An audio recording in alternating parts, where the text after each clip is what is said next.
The Horse with Human Eyes. Written and narrated by Lady Spookaria, and featuring Nightmare's Edge.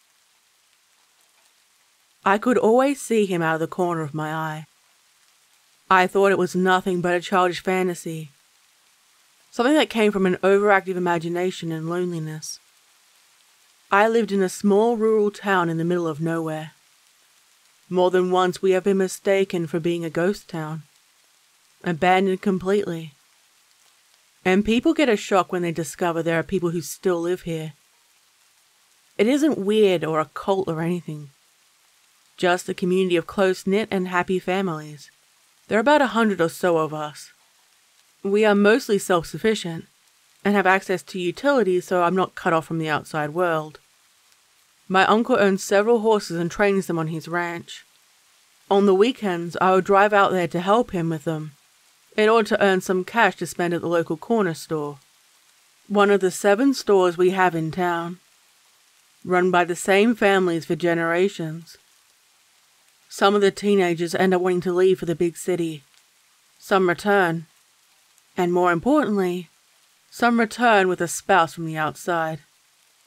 I'd stay at the ranch for whole weekends, and sometimes I didn't bother going to school.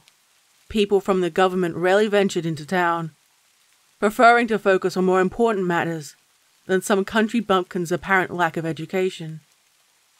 My uncle's property was large, just over 1,000 acres of land. There were some parts that had forests inside them, and I was always taught to stay out of there. I usually did. I first saw it in the distance when I was 4 years old. A shadow. An elongated horse figure. And when I rubbed my eyes, it was gone in an instant. I would see it when I was out in the paddocks tending to the other horses. The telltale aroma of horse filled my nostrils as I leaned against the barrel, listening to the heavy breathing of the pony since I was short at the time. The horses never showed fear or signs of agitation around the beast. It was always far away from me, yet each time, it slowly got closer. A blink of the eye and it would disappear. The older I got, the longer I was able to look at it, but never directly. It finally showed itself when I was trail riding one day. I rode Augustus, a steel-grey thoroughbred, along the trails, and I shouldn't have been riding alone. Riding alone wasn't safe, but I found happiness in it. I wouldn't be distracted by other people or have to make small talk. There is something special about being alone with your thoughts. I could imagine worlds of colour opening up around me, vivid colours, and I would somehow forget my mundane life. The sun was beginning to set, and filled the sky with a pink hue. Dusk was setting in. I saw what I thought was a horse. It looked similar to one of my uncle's horses, a tall and shaggy beast who had a wild mane and tail. Perhaps he managed to escape his paddock somehow. Either way, I needed to bring him back home with me. I clicked my tongue and called out, "Vortex!" thinking it was him. The horse raised its head, turned its head to the side, and I saw the eye. It was shaped like a human's eye. I was instantly taken aback when it focused on me. I froze. The human-eyed horse turned around and walked towards me. It stood close, unmoving, all except for the mess of mane and tail that swayed in the breeze. The eyes were locked on mine, and I felt unsettled. Augustus beneath me stood steady, offering no sign of fear nor curiosity at the human-eyed horse. For a moment, I thought that perhaps it was nothing but a figment of my imagination, and I glanced down at the shadow cast below it. It definitely was not Vortex. I felt I was ignorant of my manners and how to speak to whatever this human-eyed horse happened to be. I know talking to animals often soothed yours and the beast's nerves. I guess you're not Vortex, I said, dumbly, gave an awkward laugh and shifted in the saddle. It still didn't move. It didn't blink. The eyes locked on mine. And there was no sign it acknowledged what I said. Taking in more of the eyes, they looked to be in pain and were a rich brown. They were the wrong shade to be a horse's eyes. They stared at me, and for the first time, they blinked. I didn't want to dismount from Augustus in case I needed to make a hasty exit. I was intrigued by what the strange horse was. Maybe it was some kind of defect. Could it even communicate with me? It knew enough to follow me. I knew well enough this was no ordinary horse. Who are you? Silence. Only the breeze passed by, and I realized it was getting late. The red of dusk lingered, and I thought that was strange. Normally nightfall came quite quickly, and it was important to be home early. I needed to head back home, or else my uncle would worry about where I was. It could be dangerous on the roads alone. And I didn't bring any gear to light my way either. Hello? Can you hear me? The voice was deep, distorted and rumbling. I felt my stomach turn and the hair stand up on the back of my neck. The uneasiness remained. I didn't want to be rude. Yes, I can hear you. I don't understand. How are you able to speak with me? I asked, curious.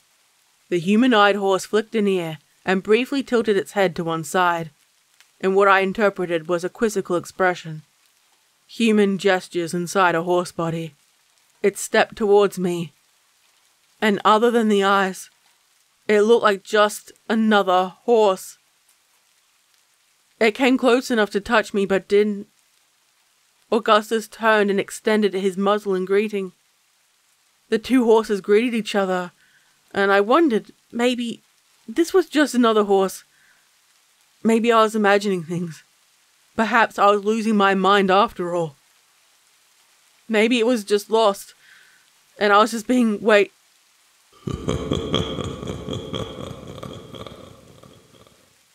There was another low rumble. Augustus lowered his head, half dozed and lifted one of his hind legs to relax. The human-eyed horse's eyes locked on mine. Again. I am equally surprised. Most of your kind are unable to communicate with me. Perhaps there is something special about you. It suggested. I don't think so. I shifted in the saddle to hint to Augustus to wake up. He didn't. He stood there, dozing and steadily breathing. I nudged him with my heels. Nothing. I was going to tap him with them to move him forward, when the human-eyed horse seemed to notice. Its ears went back in irritation, and I saw my distorted reflection in its eyes. Wait. Who was I? I didn't look right. My eyes were too far apart. My jaw long and twisted. My hair had been torn out in bloody clumps.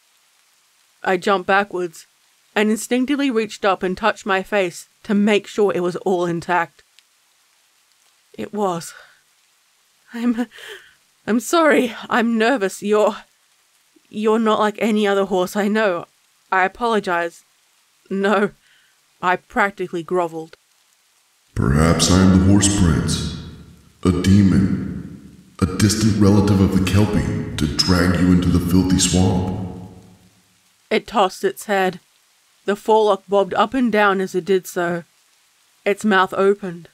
It bore canine teeth, and admittedly, some stallions had them, but these were twisted, distorted, and spiraled. It shook its head to the side. A deep, guttural sound emitted from its mouth. And it took me a moment to realize it was laughing.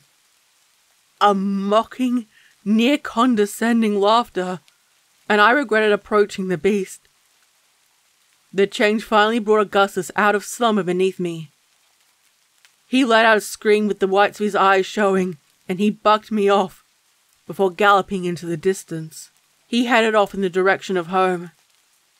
And perhaps it would lead to people coming out here to seek me out.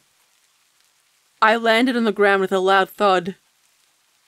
I stared up at it, frightened. It stopped, closed its mouth and lowered its head once more. I thought I saw the human-eyed horse's eyes change to something else, perhaps something resembling a cat's eyes, before the human-looking eyes returned. It stepped towards me. I rushed to get to my feet in case it would step on me or crush me under its heavy build. What I am to you doesn't matter. It began, the human eyes pleading with me, yet the voice was menacing. Deep, gruff, and dangerous. It circled around me. Each time I turned to make sure I kept my eyes on it, and there was no way I could outrun it. You're here now. I gulped, instinctively wrapped my arms around my torso for protection. I wasn't sure if I was going to die at this moment. I need to get my horse. I need to make sure he is okay. It's late and he could run onto a road. Please let me check on him. I implored. Hope that this horse would understand my concerns. The human-eyed horse kept circling me, keeping one of those human eyes on me at all times, and I swore I saw a look of pity in them. He is headed home, something you know well, and I assure you, he is safe. The voice came again, followed by a dignified nod. Was this its version of Scout's honor, or something similar? I thought of one main question. Was I safe? I didn't want to push my luck by asking. You didn't answer me. Who are you? I've seen glimpses of you since I was a child. I gestured to my peripheral vision. Here. This is where I'd see you, only for you to disappear when I looked at you closely. The human-eyed horse stopped. It seemed to ponder the answer to the question. I was close enough now to reach out with my hand and touch it. Looking closer, it looked as though someone ran their fingertips through the fur and left bloody markings. I am a friend, one that can only be seen at the right time and place. You weren't ready back then, yet you are now. He said, without elaborating. I had a nagging feeling there was something he wasn't telling me. I felt my body where I had fallen.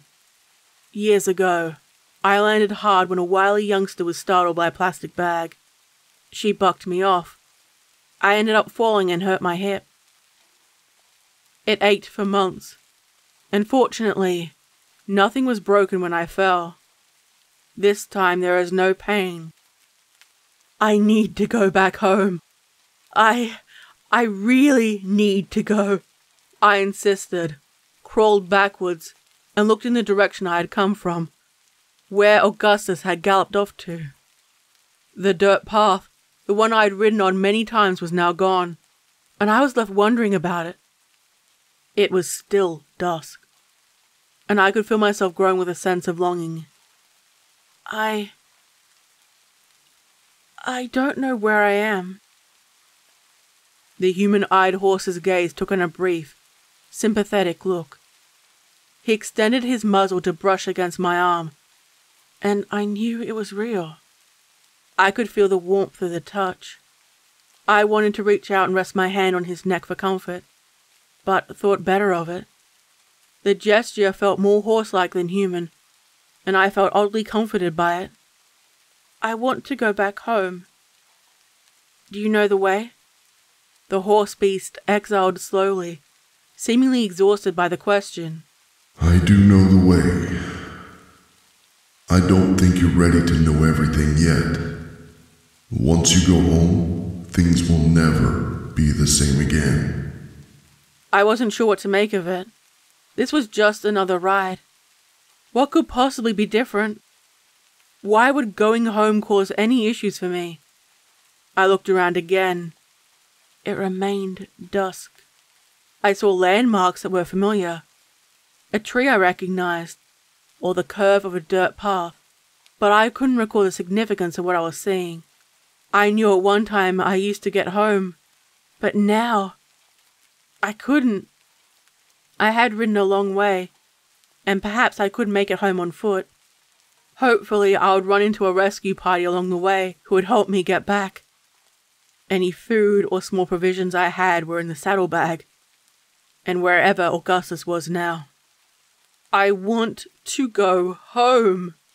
I do not doubt that. Your wants and needs are two different things. Would you prefer to know a certainty or be left wondering? Once you answer, you cannot go back, and both options have pain involved. Once chosen, one path falls away and is lost forever. The human-eyed horse asked, not even giving me a moment to truly ponder the question. I hated making decisions at the best of times. Each one would bring pain. I shifted on the spot, my gaze lowered to linger on my feet. My riding boots had the dirt of the road on them, and I subconsciously began to bite my fingernails, or rather, my cuticles. I bit and pulled off just a little too much skin. I noticed while I sucked my finger to soothe it, it didn't bleed.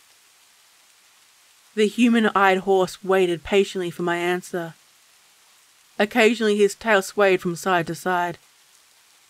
The eyes would either be cold or filled with sorrow, alternating between the two emotions. I could feel the importance of my answer. I figured knowing would be better than not knowing. I want to know. I swore I heard a lingering wail in the distance. A slow, piercing cry.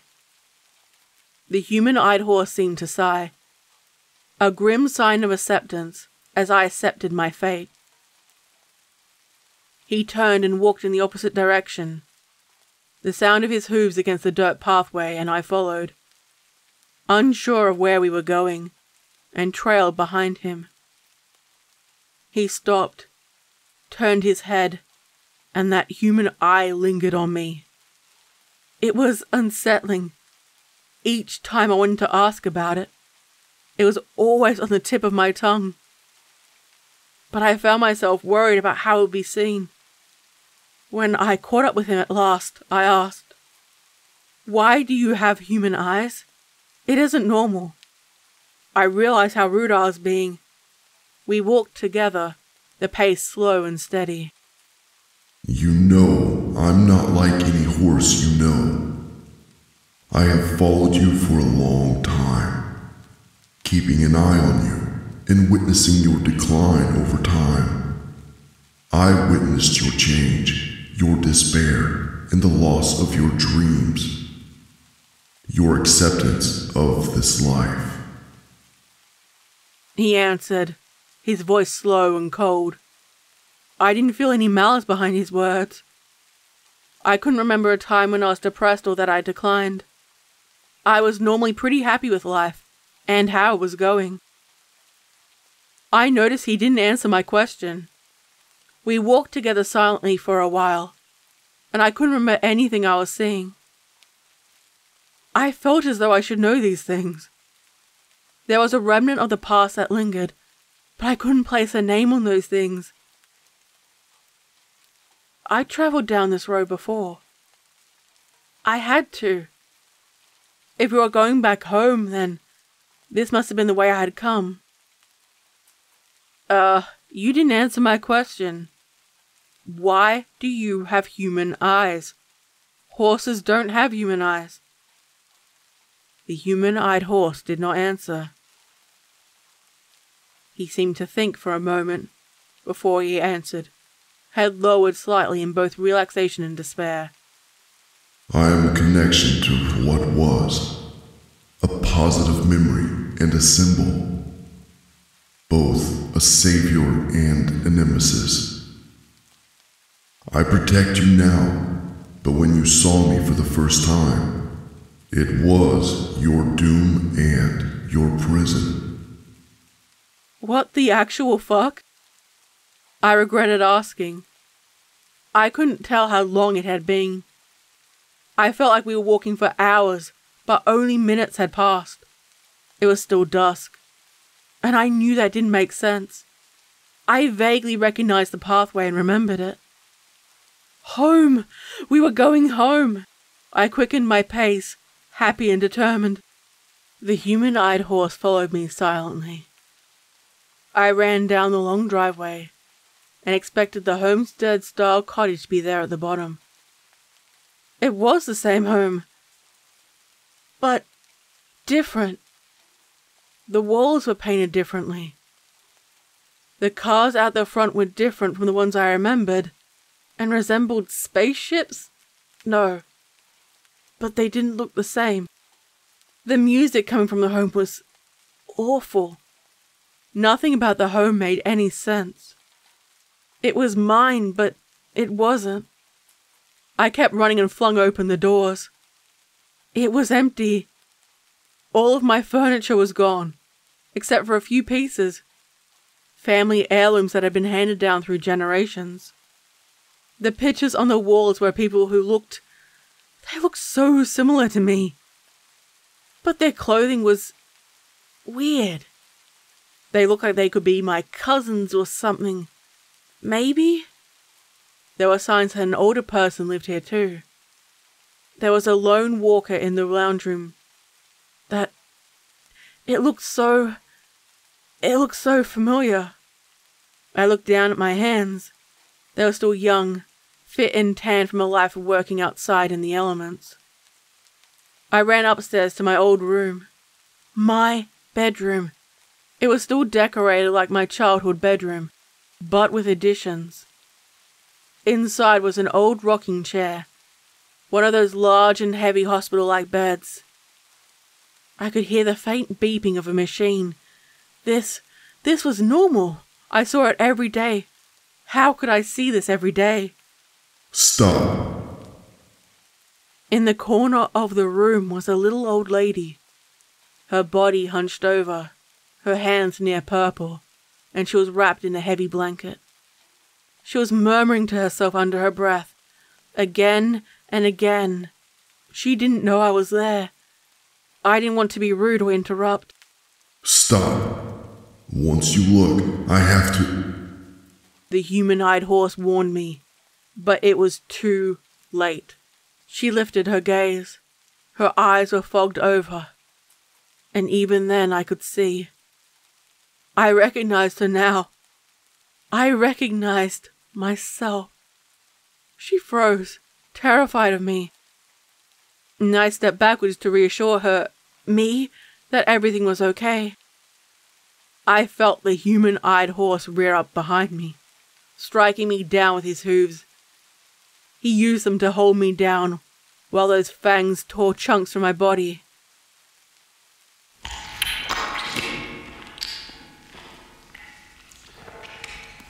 I was being absorbed into him.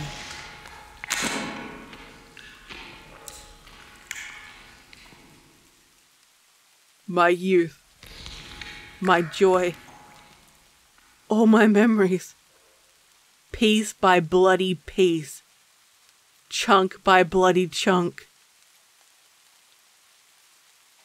I now understood why the horse had human eyes. In the Water. Written and narrated by Lady Spookaria. Hello, my little spooklings. So today, I'm doing something a little bit different. In the Water is a story I wrote many years ago. It was my first Halloween special back in 2019.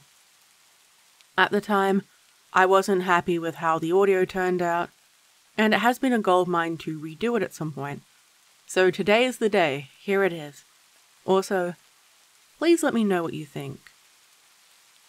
For those who remember, here's another little treat from the past. It's time to grab a warm drink, sit back, curl up with a blanket, and get ready. I present to you, In the Water. This event happened many years ago during my childhood. The family had made the journey by car up to the Central Coast. Apparently we had been there before when I was really little, but I don't really remember it. We were going to stay with my aunt and uncle at a holiday resort. Again, it was the same place we stayed when I was really little. I slept most of the way, like I usually do with long car trips, and it would often mean I would have a burst of energy when we arrived, which was particularly annoying for other people who were tired from the journey. I don't remember the dream if I had one.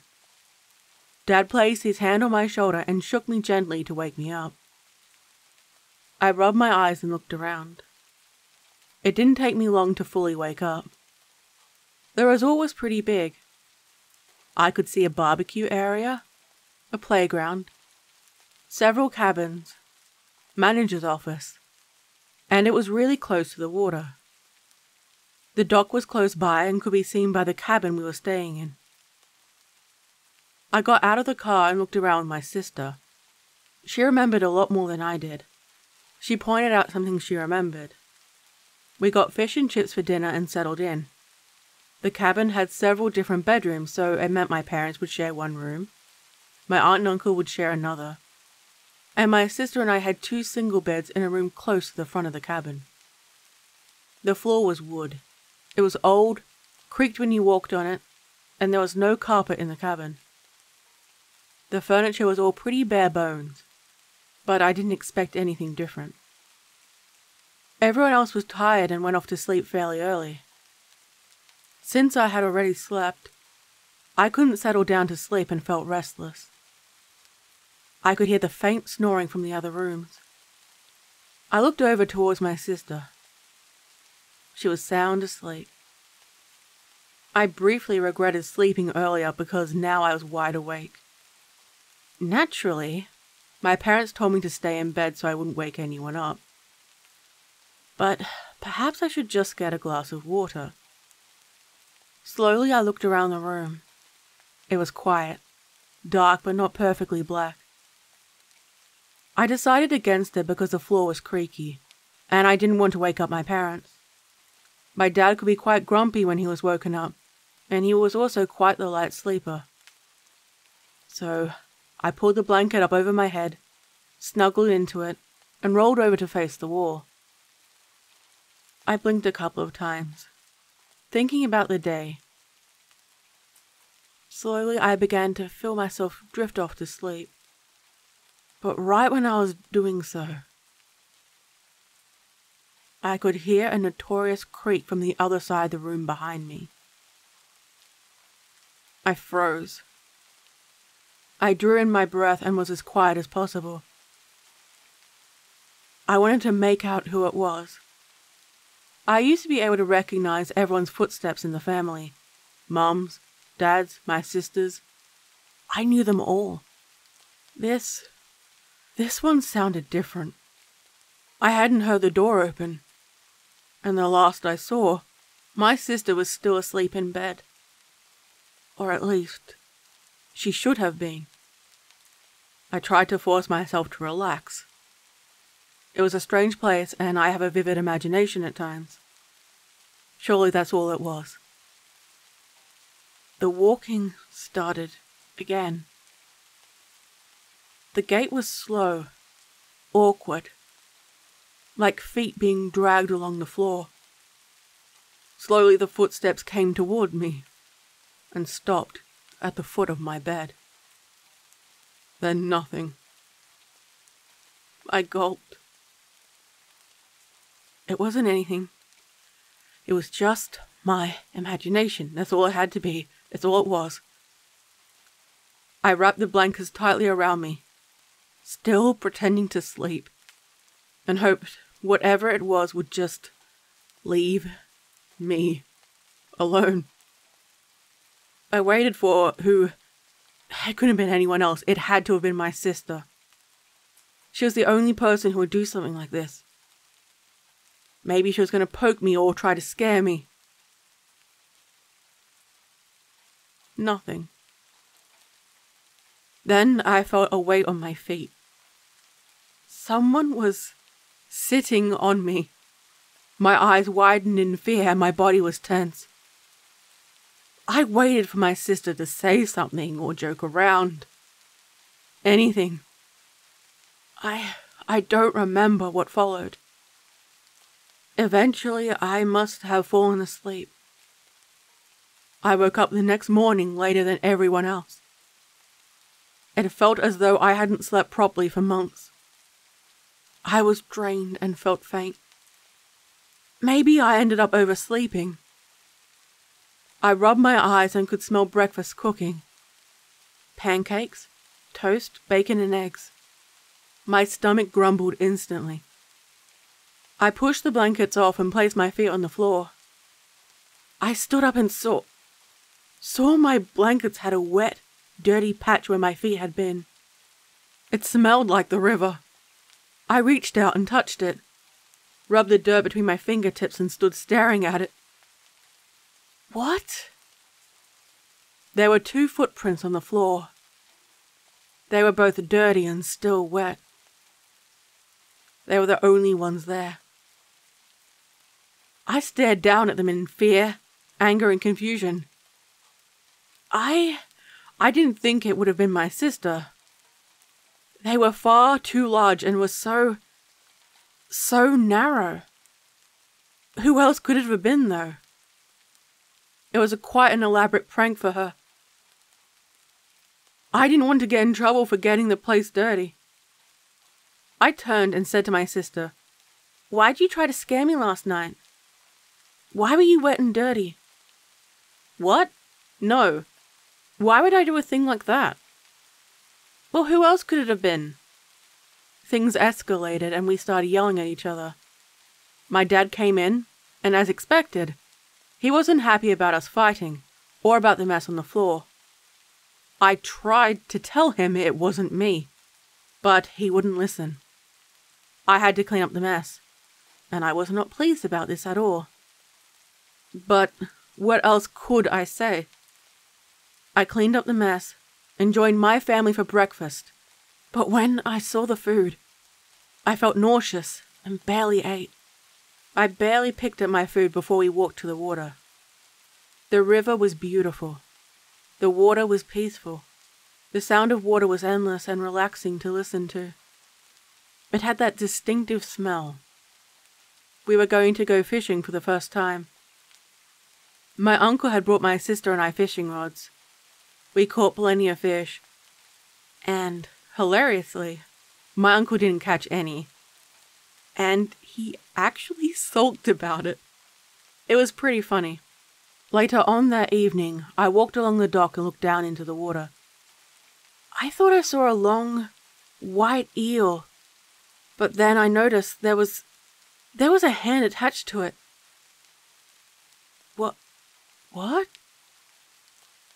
It started waving up at me, curling its fingers to encourage me to get closer. I couldn't look away from it. Whatever it was, I was spellbound. The pale hand circled around in the water. I leaned closer. Nothing else mattered or existed anymore. I wanted to get a closer look. What then looked like a head was about to rise to the surface. When my dad grabbed me and did that thing where they hold on to you, but pretend they were going to push you in the water. I squealed and burst into giggles. The spell, or whatever it was broken. I could move and look away. The underwater figure had disappeared.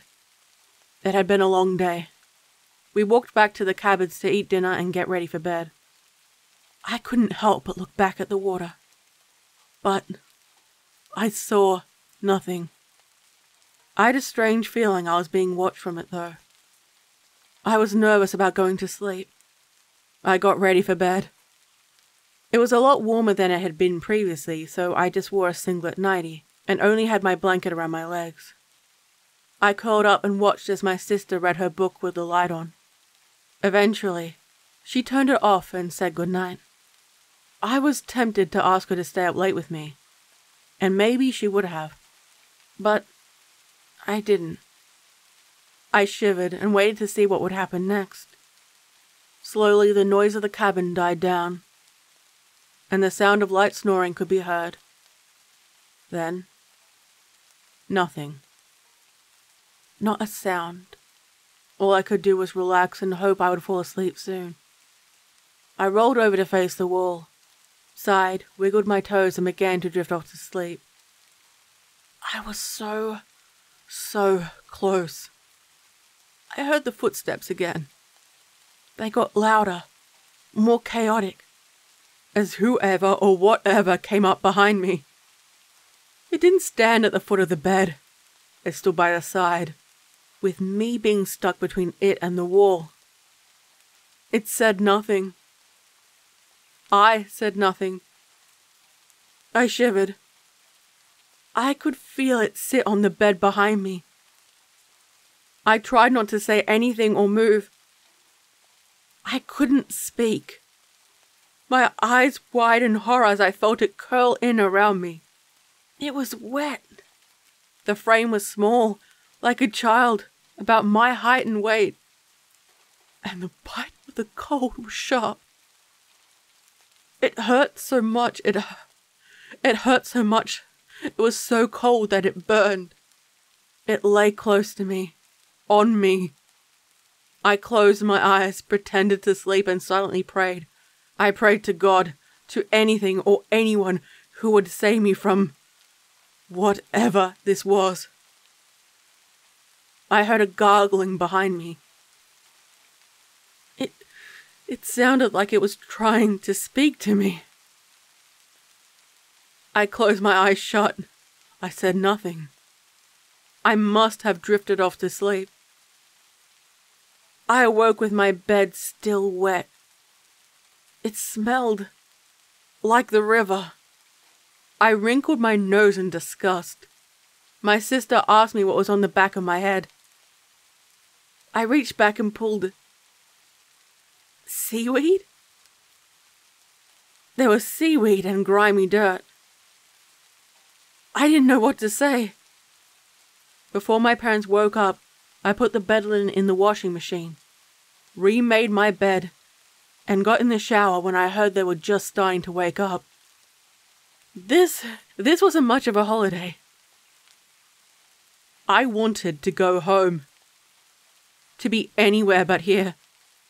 Today, I went out onto the boat with my sister, uncle, and dad to try to catch more fish. We were pretty successful. I can't remember what kinds we caught. I kept double-checking over the side, paranoid I would see a pale arm, or a face, or possibly the boat would tip over. But it didn't happen. We got back to shore safely. The fish were being prepared for dinner. They were being cleaned and prepared for cooking. There was another family staying there that my family were getting close with.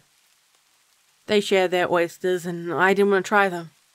They looked like blobs of snot, but I was called a chicken, so as a result of peer pressure, I decided to try it. It was interesting. My sister was playing by the dock. The water nearby was shallow enough to easily see things. I enjoyed this part. I've always loved nature and seeing animals in their natural habitats. You could see baby fish, occasionally a jellyfish or a crab, but she was most excited about an eel in the deeper end. I went over to look, but I missed it. Not that I wanted to admit it at that age, but I just said it was pretty cool. I'm not sure why. but I went to chat with my auntie when I heard a loud splash. I don't know how it happened, but she fell in, and honestly, it was pretty hilarious. I nearly wet myself with laughter and I couldn't breathe. My uncle was there to help her out of the water. She was asked why she fell in. Her face was bright red with embarrassment, and she didn't say why. It wasn't like her to be like this. Even after making a mistake, she would normally brush it off and be the first to laugh. When I pressed her about it, she told me to shut up and leave her alone. It was the last night we would be staying there. Everything was packed away so we would leave early. I felt better about things. The routine was pretty standard. I got ready for bed and made sure I was asleep first. I didn't want to be the last one to sleep again. I drifted off to sleep easily and happily, after a much-needed rest after a long day. I couldn't move. I woke up pinned between the wall and that cold, lifeless, wet body. The child, I think, it wasn't very large. I looked up and finally got a good look at it.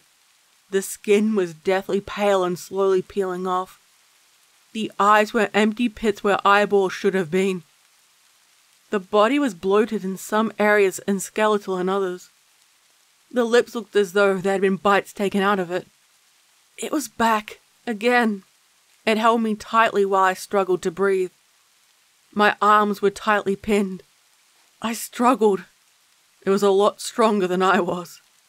No. I tried to speak, but I couldn't. But it could. The freezing cold was in my neck. I could smell rotting meat and fish. The smell nearly made me sick. Your sister was supposed to be payment for all the fish. I will see you again. It kissed my cheek, and my eyelids felt heavy. The last thing I heard was, We can swim together. Forever. I haven't been back there again.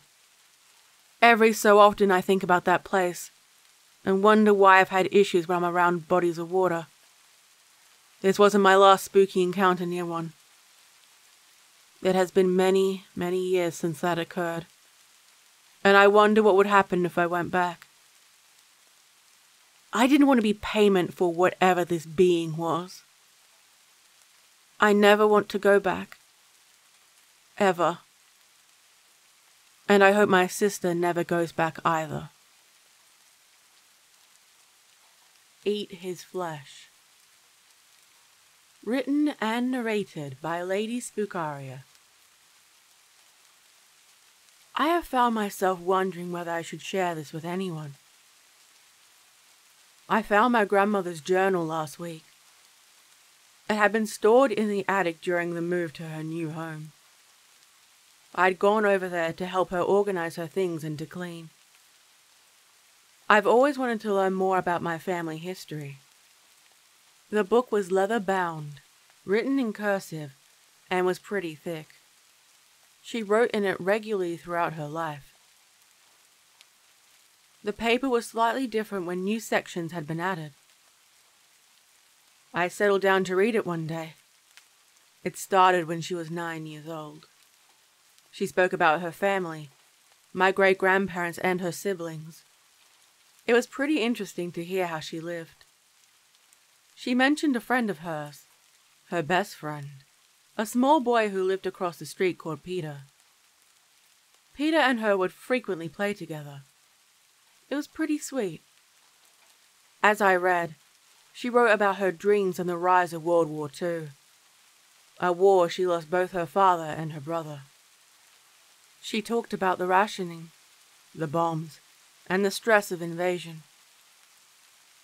Yet, Peter remained consistent. I was curious as to why Peter was not called in to serve in either of the world wars. She didn't say. He was a regular feature in her writing. Otherwise, her childhood was quite unimpressive, so I'll skip to her teenage years. At first, I wondered whether or not Peter was a childhood ghost. A best friend, but it sounded like he aged as she did. She told me he grew tall and handsome. I felt a little strange reading this, and I knew I had no right to be. My grandfather's name was James, and I think she had a bit of a crush on Peter. She mentioned how her mother didn't approve of Peter, and by all accounts, I couldn't see the reason why. On the 13th of July, 1950, she began to have nightmares of a person watching outside her bedroom window. As I flicked through the pages, I noticed it was recurring and kept happening again and again. Each time, the figure became more and more clear. A black shadow with glowing eyes. When she spoke about it, her family told her to be quiet. There were many people in pain after the war ended, and life was returning to normal. They figured it was just a nightmare. When I turned the page, I saw the drawing of the figure. The eyes stared up at me, and I instantly began to feel uneasy. I kept reading more about Peter and my grandmother. They went on several dates and were courting, essentially dating with marriage in mind, so to speak. I couldn't read her journal one night and needed some time to rest. I placed a bookmark inside, lay down in bed, and turned on some relaxing music to fall asleep to, and began to flick through my phone. I liked a few pictures, commented on a few things, when I noticed a reflection. It happened so briefly. There was a black shadow. When I blinked, it was gone. I laughed to myself and decided it was definitely time for bed. I curled up and slept. I found myself in an empty room. The white paint was peeling off the walls, and the door slammed shut behind me. I jumped, looked around, and thought I could see the shadow figure. Instead, I saw Peter. Exactly as my grandmother had drawn and described him. He stared at me, unblinking. There was a stillness about him that frightened me. He said nothing, and I stepped backwards. That feeling would not disappear.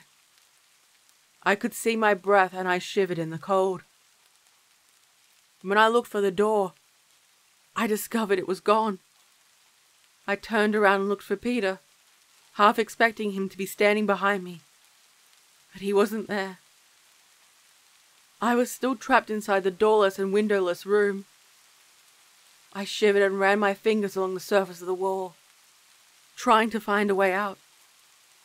As my pace increased, I felt my heart rate rise, and I started to scratch at the wall, trying to find a way out. I needed to get out. I could feel eyes on me in the darkness, and I needed to get away from whatever it was. Please, please, I begged to myself. I felt a breath on the back of my neck. My scratching became louder. I could feel both the wallpaper and my fingernails peel away. I felt fingers moving through my hair. I tried to scream and no sound came out. I kept imagining the shadow figure behind me, ready to grab me and hurt me. You need to run. A voice came from the opposite end of the room. I looked in the direction and saw an open window, the night sky bright and the moon illuminating the room. I turned and ran, not looking back into the dark, and leapt out the window. I felt my body fall through the air, and when I was about to land, I woke up in my bed, breathless and coated in sweat. It was nothing but a nightmare. I got up, showered and brushed my teeth before checking the dark circles under my eyes. They were darker than they usually were. I leaned in close to study my eyes. Something about them looked different.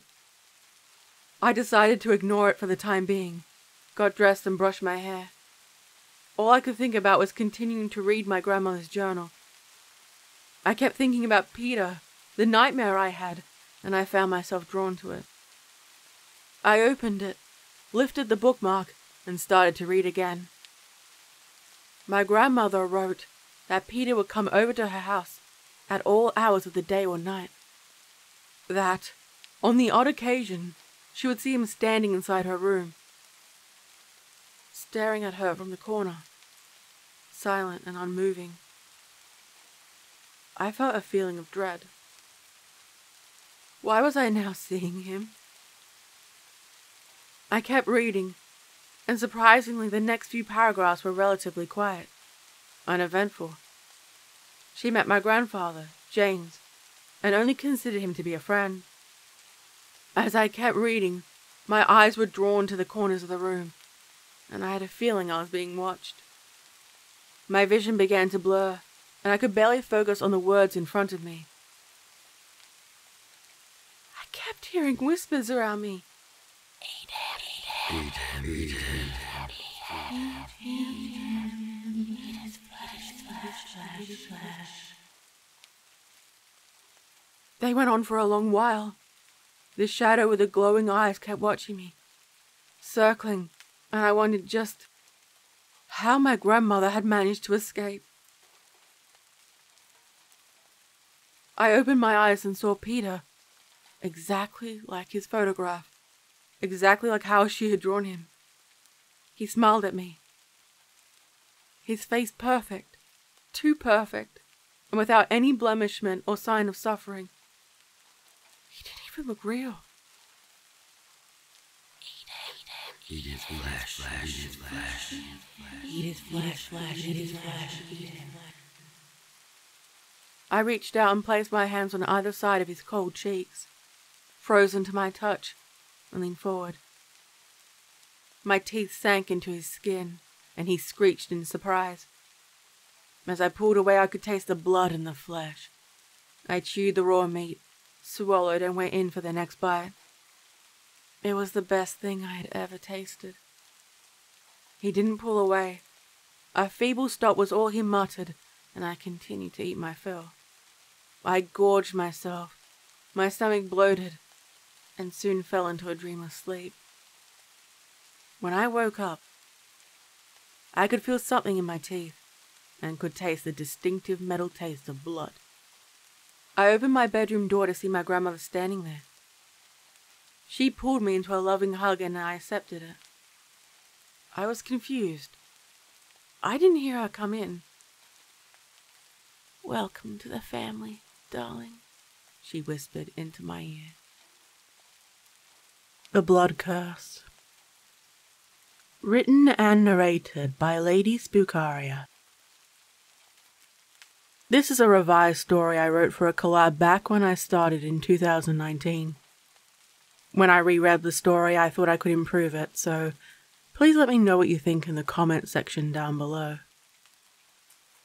My family made a dark pact with a demon centuries ago. We were at war with a rival family for the throne, and things were getting desperate. We had lost most of the battles and a lot of our territory. Nearly all of the potential heirs had perished or were maimed to a point where they could not be king. Most of our allies had gone to the opposite side.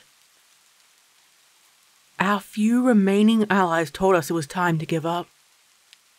Our time had come to an end, and to accept it. We were fighting a lost cause. Perhaps we would have been offered clemency, even a decent rank if we relented.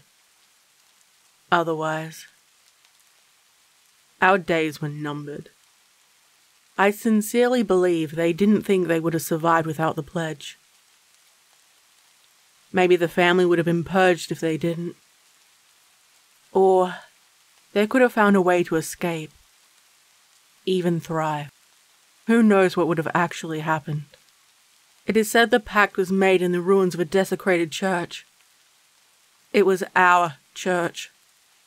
My family paid to have it built, my ancestors' ancestors, and they took great pain to make it beautiful to behold. a sign of our undying faith and devotion. At one time, anyway. The family coat of arms was broken. It lay on the floor in pieces and was soiled on by the foe. The rival family had herded peasants inside and they burnt it to the ground. The people were burned alive. It is said that even now, their haunted screams can be heard by anyone and everyone who goes near it. They wander around the site, angry and in terrible pain. A sacred place forever corrupt and tainted. The church was never rebuilt and the site remains in ruins. Every time a developer tries to build on the site, there are always deaths and a lot of accidents that occur. The plans are always abandoned until it's forgotten completely. When they entered, they found the place had been destroyed. The aroma of burning flesh and rotting corpses both urged them to act, and as a warning, the two remaining brothers bickered between themselves, one in favor and one against it. They decided to leave it to a game of chance. They drew sticks to decide what they would do. 3 times fate was in favor of the summoning, as though there was no other option for them. It is unknown which rite they used. The demon was raised from the abyss, and they crudely bargained with the trickster, who knew which buttons to press. It used their anger, pain, desperation, and they made a terrible deal. They would get what they desired, but nothing ever came for free. The exact location where the rite took place is haunted, cursed, and no animals go there.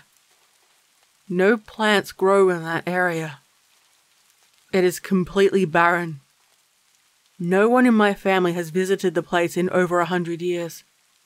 The last person, a distant aunt, died after tearing her own eyes and hair from her head. Her screams were now part of the symphony of death. I heard that she now acts as a grim herald of woe. Her whispers warn the elders of my family about what is going to come, what danger they need to prepare for. The debt wasn't the brothers only. It passed to their children, and to their children's children. Even if someone married into another family, the curse would follow them. Even when we are far from the cursed ground, the wicked pact follows us wherever we go. Always passed down through families. And even when my ancestors traveled away to distant lands in search of a cure, a spell, anything or anyone that could help us, it followed us. No shaman's words, exorcisms, prayers, anything, nothing worked to remove it. Each time they were powerless, and the demon would claim what was owed. It wasn't the only thing to be riddled with death. Our bodies and those close to us always suffer. Our homes soon fall to decay.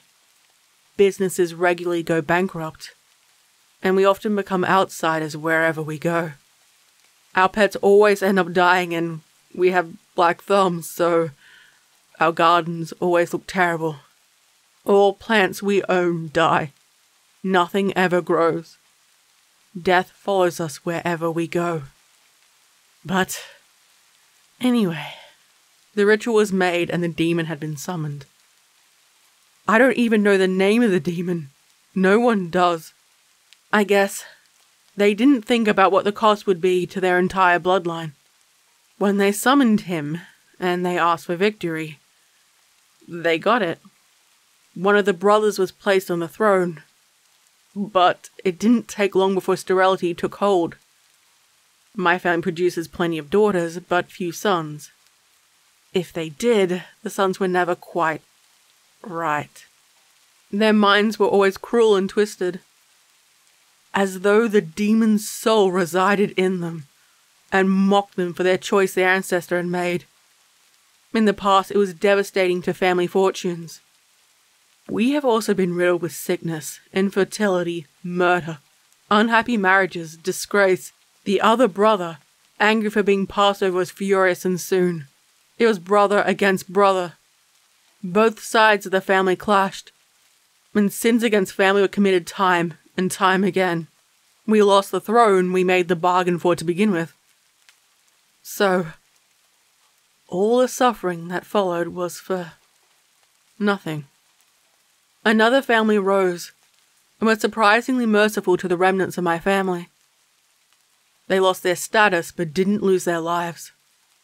The remaining sides of the family married into each other, and never did the family ever rise to former prominence. They did all they could to restore what was left of the family fortune. There were whispers about the family being off, tainted with madness and depravity. They weren't wrong. The demons still collected the suffering of the family. The issues continued, and we weren't able to hold it back anymore. Every decade, in order to reduce the impact of the curse on all the members of the family, all the suffering is focused on one person. The pain of one person to ease the suffering of all. Someone gets sacrificed, and everyone in the family is forced to watch and participate. The harm done to those who participate is lessened each time it happens. It is at a point now that no one in the family has ever been destitute. Our businesses tend to do okay. Never great, but they don't sink anymore. Perhaps a life of mediocrity is part of the demon's great plan for us.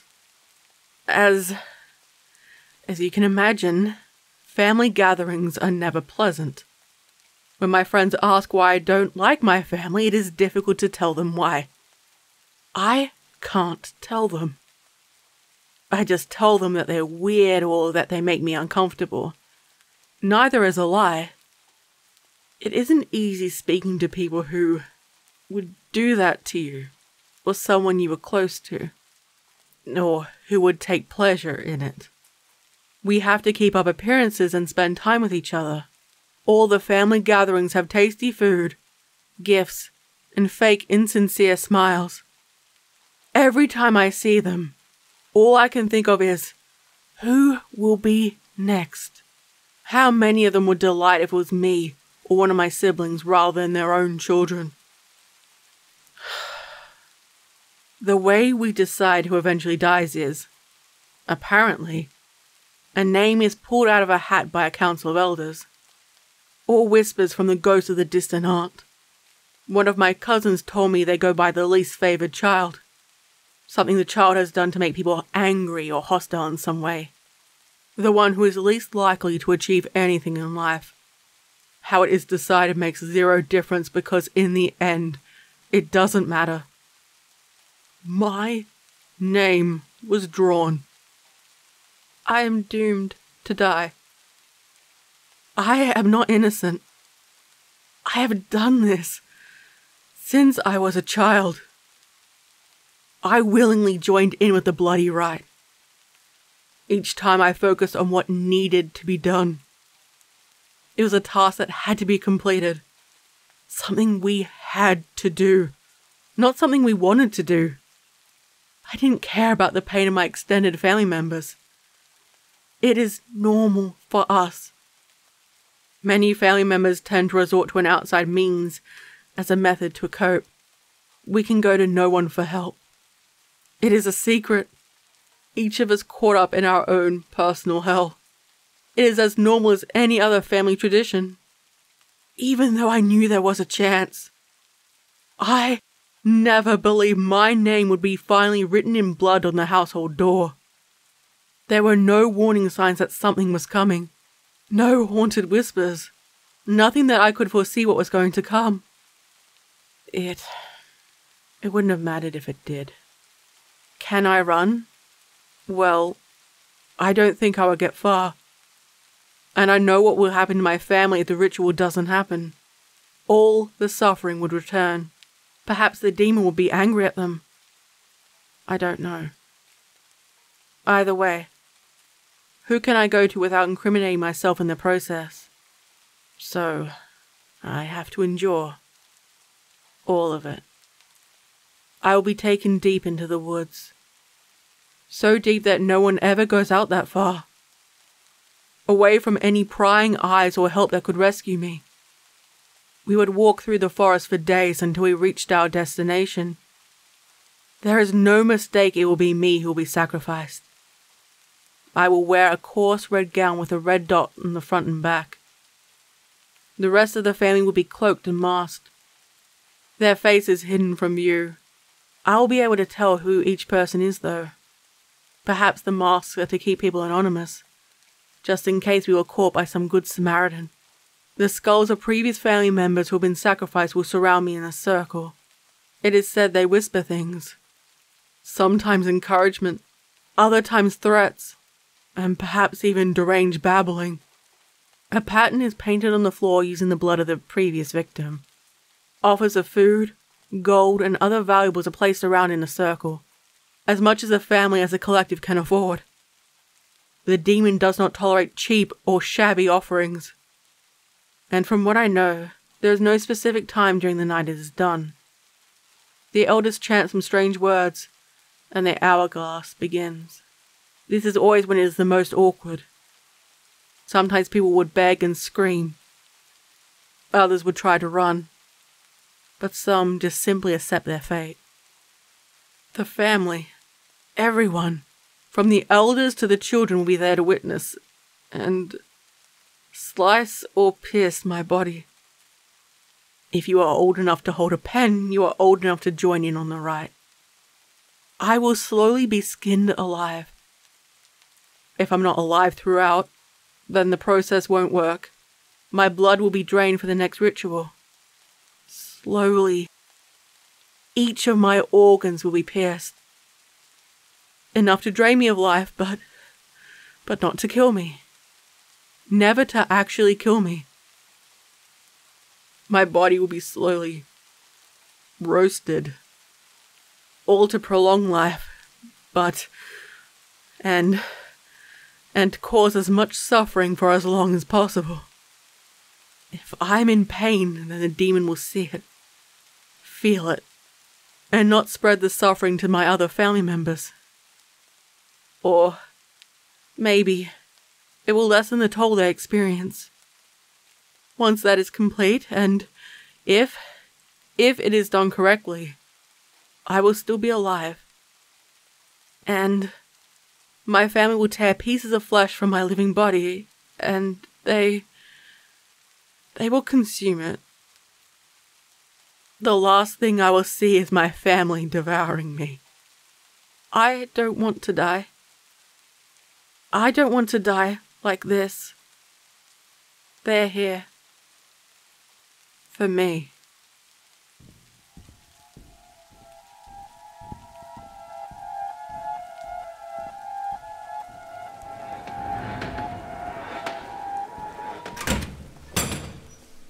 What happened here, Adrian?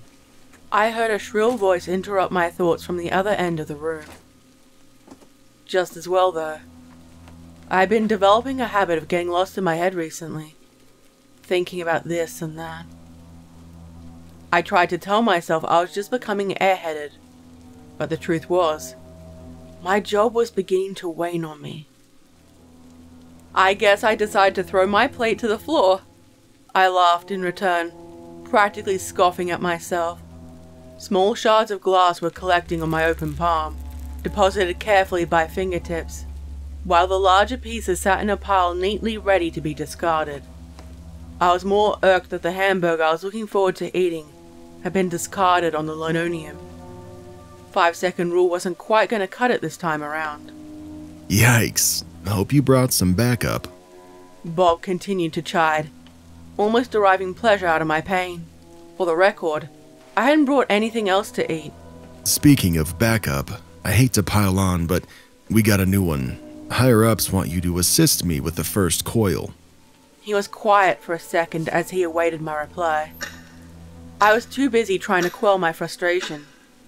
It wasn't unusual for a break to be cut short, but damn, it had only been a few minutes. I'll get you something from the mess hall. My treat.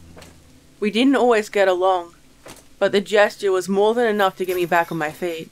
Discarding the plate into the trash can, I made sure my palm was free of shards. Alright, but I'm getting a drink too, I gestured. Aren't you the one that just got a raise? He was quick on the response like he knew what I was going to say. I offered a nudge with my elbow, insisting he lead the way, and with a roll of his eyes, he started making his way out of the room with me following closely behind. You want the rundown real quick? Well, he's another nutcase. We've been getting more and more of those lately. What's his deal? I prodded. The more I knew before I got there, the faster things would move along. Our footsteps echoed through the large stone corridors we traversed. Not even gonna guess? Bob tried pulling some level of interest out of me, but I was simply not having it.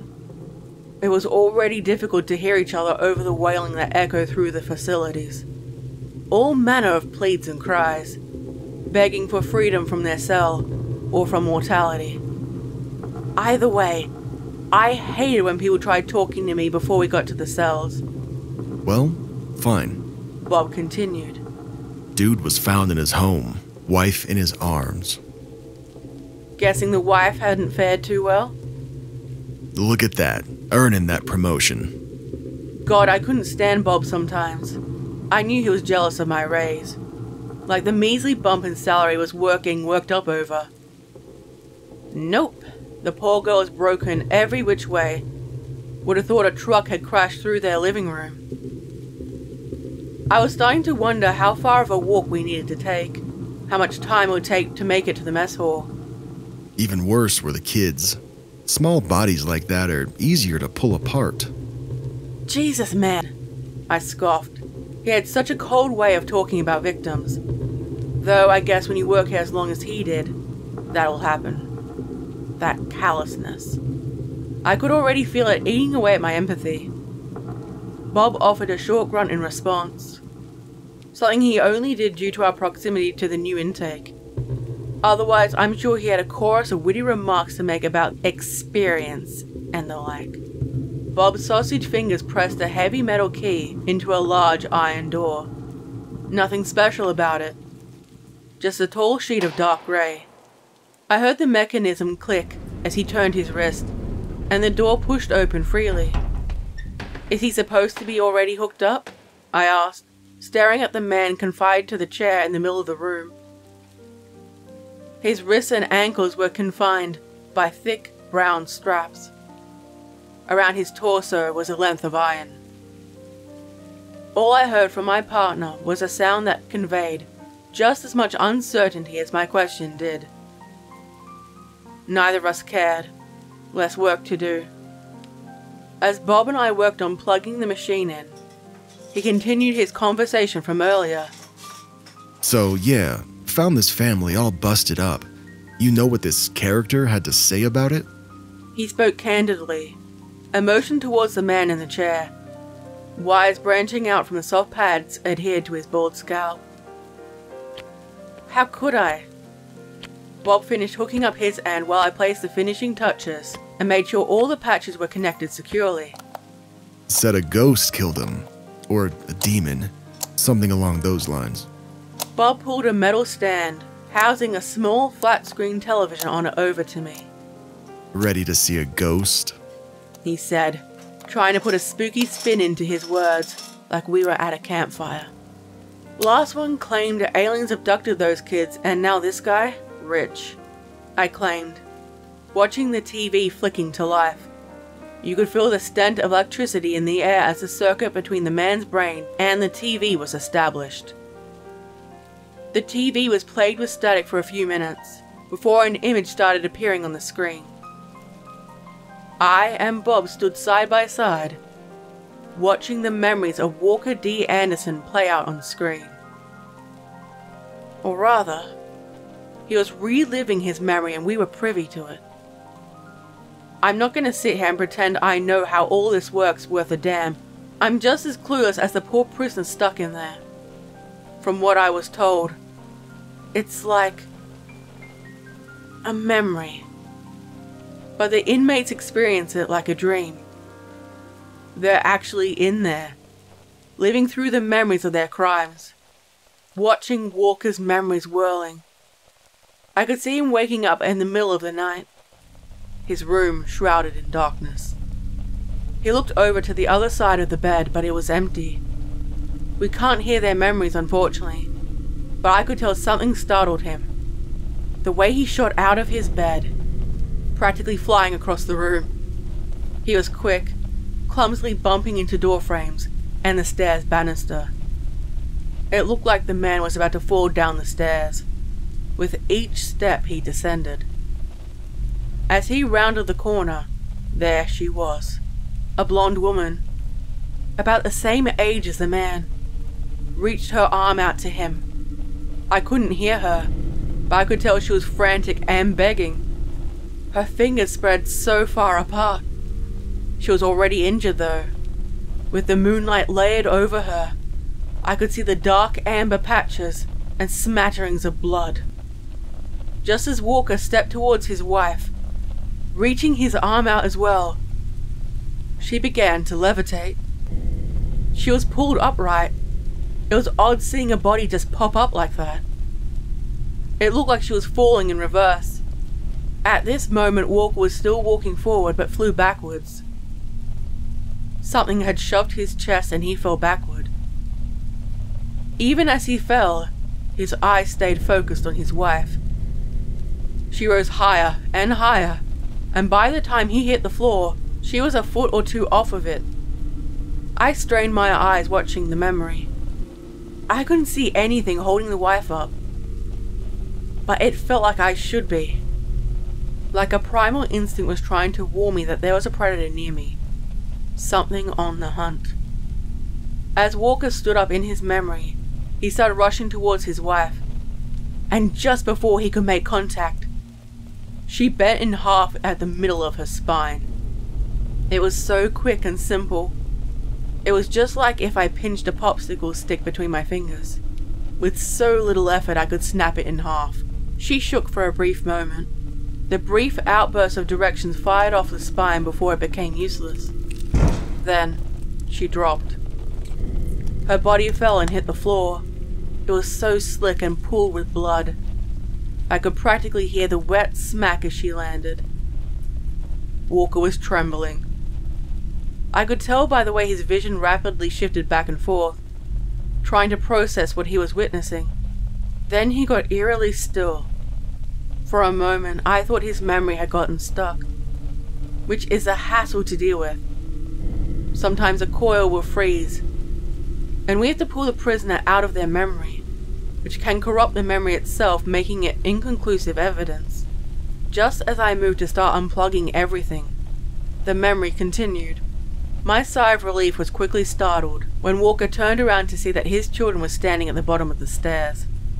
Neither Walker nor I knew how much of the wife's brutal end the kids had seen, but they were crying all the same. Heads tilted back with their small hands covering wet eyes. Small glints of moonlight reflected on the rivers running down plush cheeks. I knew in the back of my mind what Bob had told me, that the children I was looking at weren't long for this world. But my heart doesn't operate within the cold cynicism that Bob's did. I yearned for those kids to run outside. The front door was so close. I nearly screamed at the screen, catching myself before the words could form. Run. Instead, one of the children got pushed back and pinned against the wall, pulled like a string was connected to his shirt. With the little boy pinned against the wall, the other child, a girl I think, rushed over to Walker and grabbed onto her. Walker was helpless again. That force that was able to throw a grown man and lift his wife now had their child. The little boy flew away from the wall before being pulled back against it, much harder this time. I could see a small back reaching up to the ceiling form from the impact. The body shot out from the wall again, further this time, and like a loop, he was thrown into the wall again. This happened a few times. The boy went limp after the second or third impact, mercifully. Do you see something? Bob asked, almost whispering, like he didn't want to ask, but it had been nagging at him. I looked over to him and then back to the screen, squinting my eyes, trying to hone in on that feeling of being watched. The wall behind the kid decayed more and more as he was thrown against the wall. There was something. Maybe? I thought I saw areas where the moonbeams looked to almost bend. Then the little boy, like his mother, was dropped to the floor. Another battered and desecrated body laid limp. I wanted to look away, but I had to watch and get as much detail as I could for when we studied the memory later. Walker looked down at the little girl in his hands. She looked back up at him, wide-eyed, scared. He went to rub the tear from her cheek, but before his thumb pressed her flesh, lines appeared. It was quick and subtle, but long, dark lines crawled quickly up the girl's face, from chin to hairline, 4 lines about 2 inches apart. The lines seemed to grow in girth at first, but this boldness was revealed to be liquid. Blood seeped out from the wounds and, like the tears, started to run down her face. God, the poor kid's face had just been split open, like someone scoring a chicken. I've seen a lot. People can do horrible things to each other, but that poor child, the way her face was frozen in that shocked expression, like she held that moment in stasis before she passed it. It churned my gut something fierce. My hand was covering my mouth before the first heave even arrived. Jesus, hold it together. Bob, cold and callous. Not a shred of humanity in those words. Get the drive. The first coil is over. I'll send him into the next. We unplugged the man from the TV, but the patches on his head would remain. They would continue to loop him in on that memory, forced to witness it over and over. I grabbed the thumb drive. I could already see his eyes rolling behind closed eyelids as the next coil started up. Rarely do I feel sympathy for the people we process, but something felt off. Not much was said on the walk back to the computer room. I just idly fondled the thumb drive in my hands, not exactly looking forward to watching that tape. Memories, when told, can become finicky, but if the event is recent enough, and the view is offered from within the memory, then a substantial amount of evidence can be gathered through our process. That's the idea anyway. I also think it's a method of making people confess, keep them locked in their worst moments until they can't take it anymore, or until the idea of violence has lost all meaning and rehabilitation can begin. The higher-ups like to push that narrative the most. Rehabilitation. Like shoving a dog's nose in the puddle of urine on your nice white carpet. Only the urine is some of the sickest acts a man can commit. Our job was to monitor these memories, to loop them over and over, or as we call them, coils. Plugging in the thumb drive, I watched the computer downloading the coil we just obtained. This ain't the first time we've seen something like this. Bob spoke sternly. I know, it's just... how could he have... I'll cut you off right there. Bob's voice was like cold needles to warm skin. When he talked, you listened. You remember Alice Rutherford? He looked at me, waiting for some kind of acknowledgement. I nodded my head. What happened to her? If I could give Bob credit for anything, it would be his approach to conversation. The way he made you engage. Not just lead the whole time. She claimed aliens had abducted her 2 kids. I restored, still watching the bar slowly crawl across the screen. Someone's live memories are pretty tough data for any computer to process. Even the big rigs that the government donated to the facility. What did the memory show? I thought back to it. Now that Bob had me reminiscing.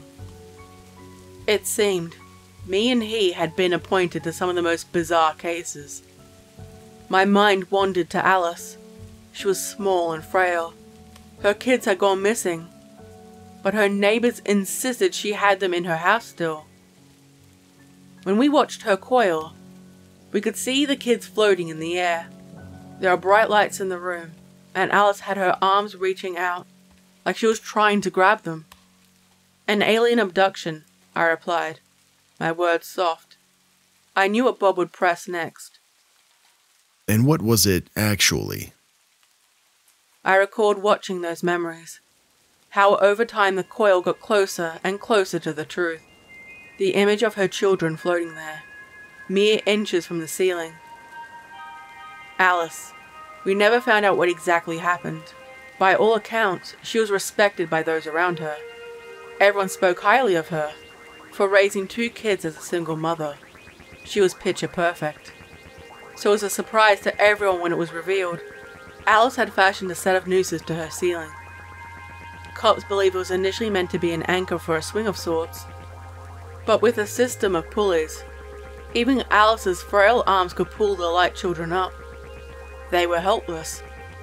I remember reviewing that case over and over, hoping that image would shift back to the scene offered by the abduction narrative. But when something like that breaks, you can't put it together. She had done it. My lips quivered out. How many times have we had this talk? How many more times will we have it? Without another word, we began watching the coil over and over, absorbing every detail. So if something were meant to change the next time, we hooked our prisoner up, we would notice. Soon though, we had spectators. It happens from time to time. People will rally around the screens to watch a particularly odd or gruesome case. I used to protest this behavior, but I'm not high enough on command to enforce it, and I suppose it's not hurting anyone. Oh, that's messed up. Marty spoke, one of the newer guys, typically assigned to cases involving vehicles. So he wasn't used to seeing things like this. From behind me and Bob there was a curious chorus of ohs and ahs. It was enough to make my teeth grit against each other, like they were watching a movie or something. Bob, the worst of it, muttering off small little jokes. Even if the guy had done it, there were still people hurt, lives lost. That's not I had to stop my train of thought. I could feel my fingernails digging into the desk. As I was pulling myself from the despair, there was a sharp boo in my ear. Marty had taken it upon himself to try and scare me when he saw how I was zoning out. Nearly grabbed that squirrely twerp by the collar as he started laughing at me. Didn't you piss your pants when you saw that crash off of 49? I retorted, channeling my best impression of Bob, callous. Hey, screw you. This stuff is repulsive anyways. Marty replied. He turned around and started walking away before turning to look at the screen once more. I could almost feel him shiver. He was afraid of it. I didn't talk to him much, but I overheard him telling ghost stories all the time. He's a believer.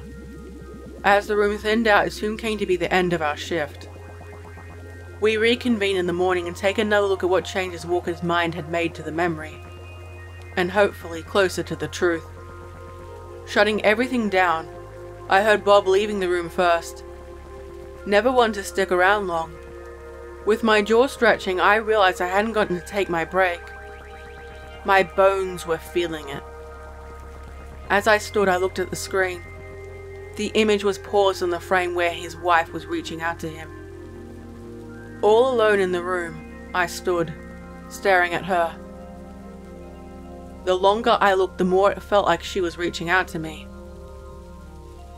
Like her hand might come through the TV. Then, as the image buzzed, I heard the door close. My attention snapped over to the door leading out of the computer room. It was the second time I heard the door close. The last being when Bob left the room. I was the last one there. I considered for a moment that someone had forgotten something, but there was a nagging sensation. Hurried steps took me over to the door and I swung it open, leaning out and peering into the hall, swiveling my head. It was empty. The overhead lights dimly lit the long stone corridor vacant of life. On either side, I saw a series of metal doors housing inmates. All the lights above the doors were red, meaning there was no staff in any nearby rooms. Looking back at the TV, I felt an eerie blanket fall over me. Staring at the screen, it felt as though I was missing something. It was a feeling that was uncomfortable enough to bring me back to the TV. Turning it off and quickly exiting the room with a thumb drive, I walked down the hall, alone this time, passing by the several rooms where prisoners resided, or stuck within their memories. You'd think they'd be wailing or begging to be let go, but it was similar to extended sleep. They would be unable to move or to articulate until we unplugged them.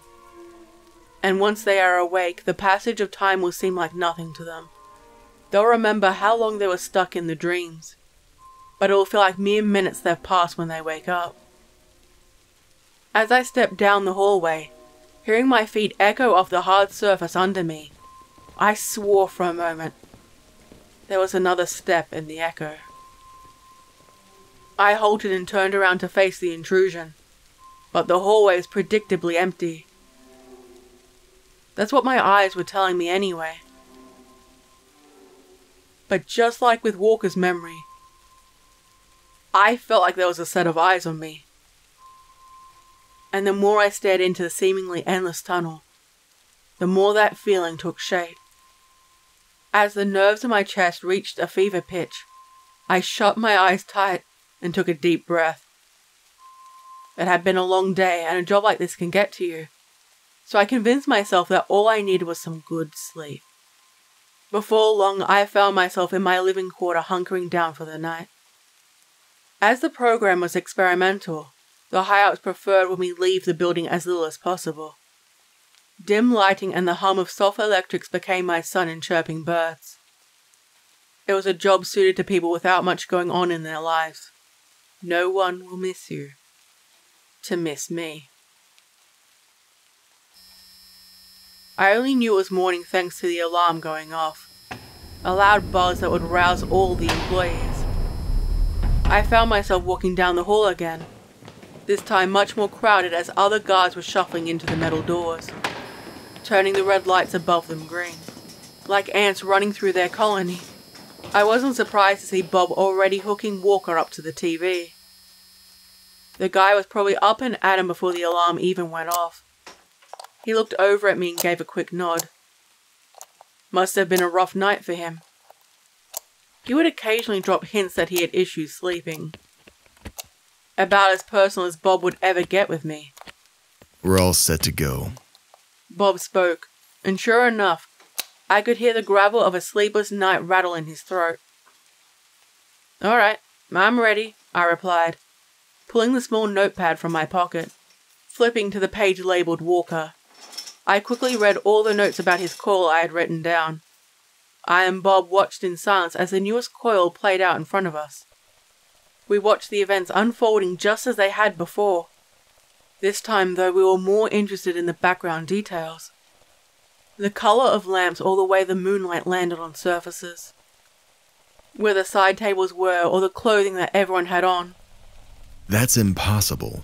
Bob spoke as the coil came to an end. Did you see anything? He continued, turning to me. Was he concerned?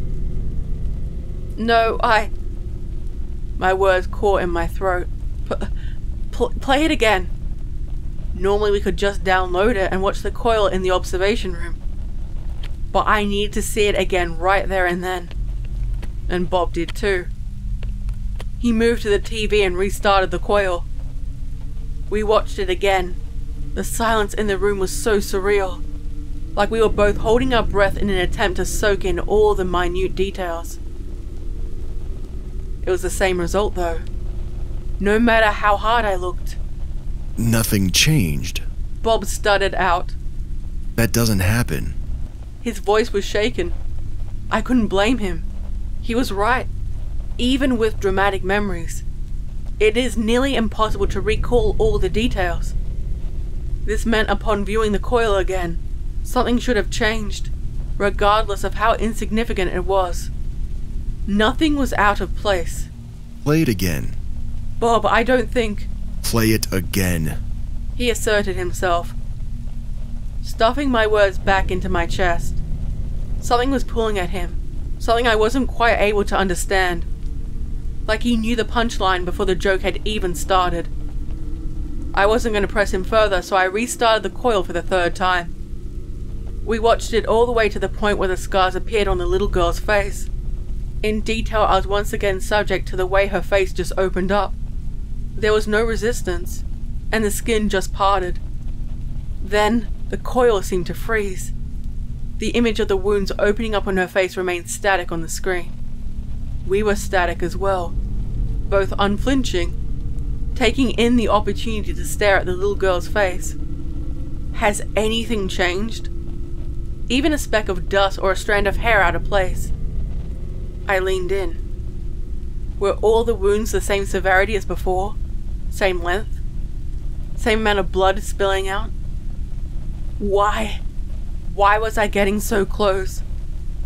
I didn't feel like the master of my senses anymore, like a string was pulling me closer to the image. What the hell is that?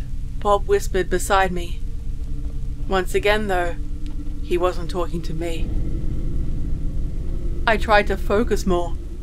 What was he seeing? Closer. Closer. Closer. I could feel the static of the TV reaching out to the hair on my nose. I stared into the little girl's auburn eyes, just as they flicked to me. Her eyes from one frame to the next shifted to glare right back at me. The urges that had been building up to retreat all let loose at once, and I threw myself back away from the TV. My back hit the concrete wall hard enough to cause my whole body to shiver. Did you see it? Said Bob. He was talking to me, looking right at me. His eyes looked just like hers. Incomprehensible horror. Turn it off, I replied, refusing to acknowledge his words.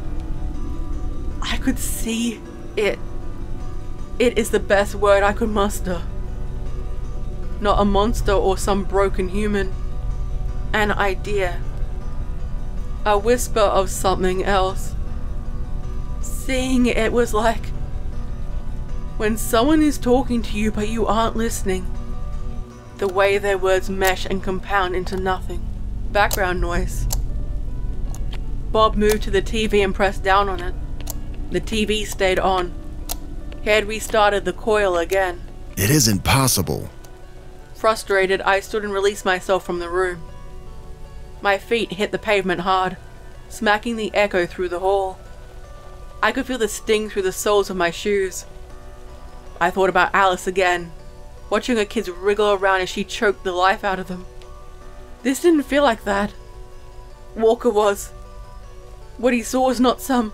Adrian? At first, I thought it was Bob calling me back, but the voice was meek and shaky.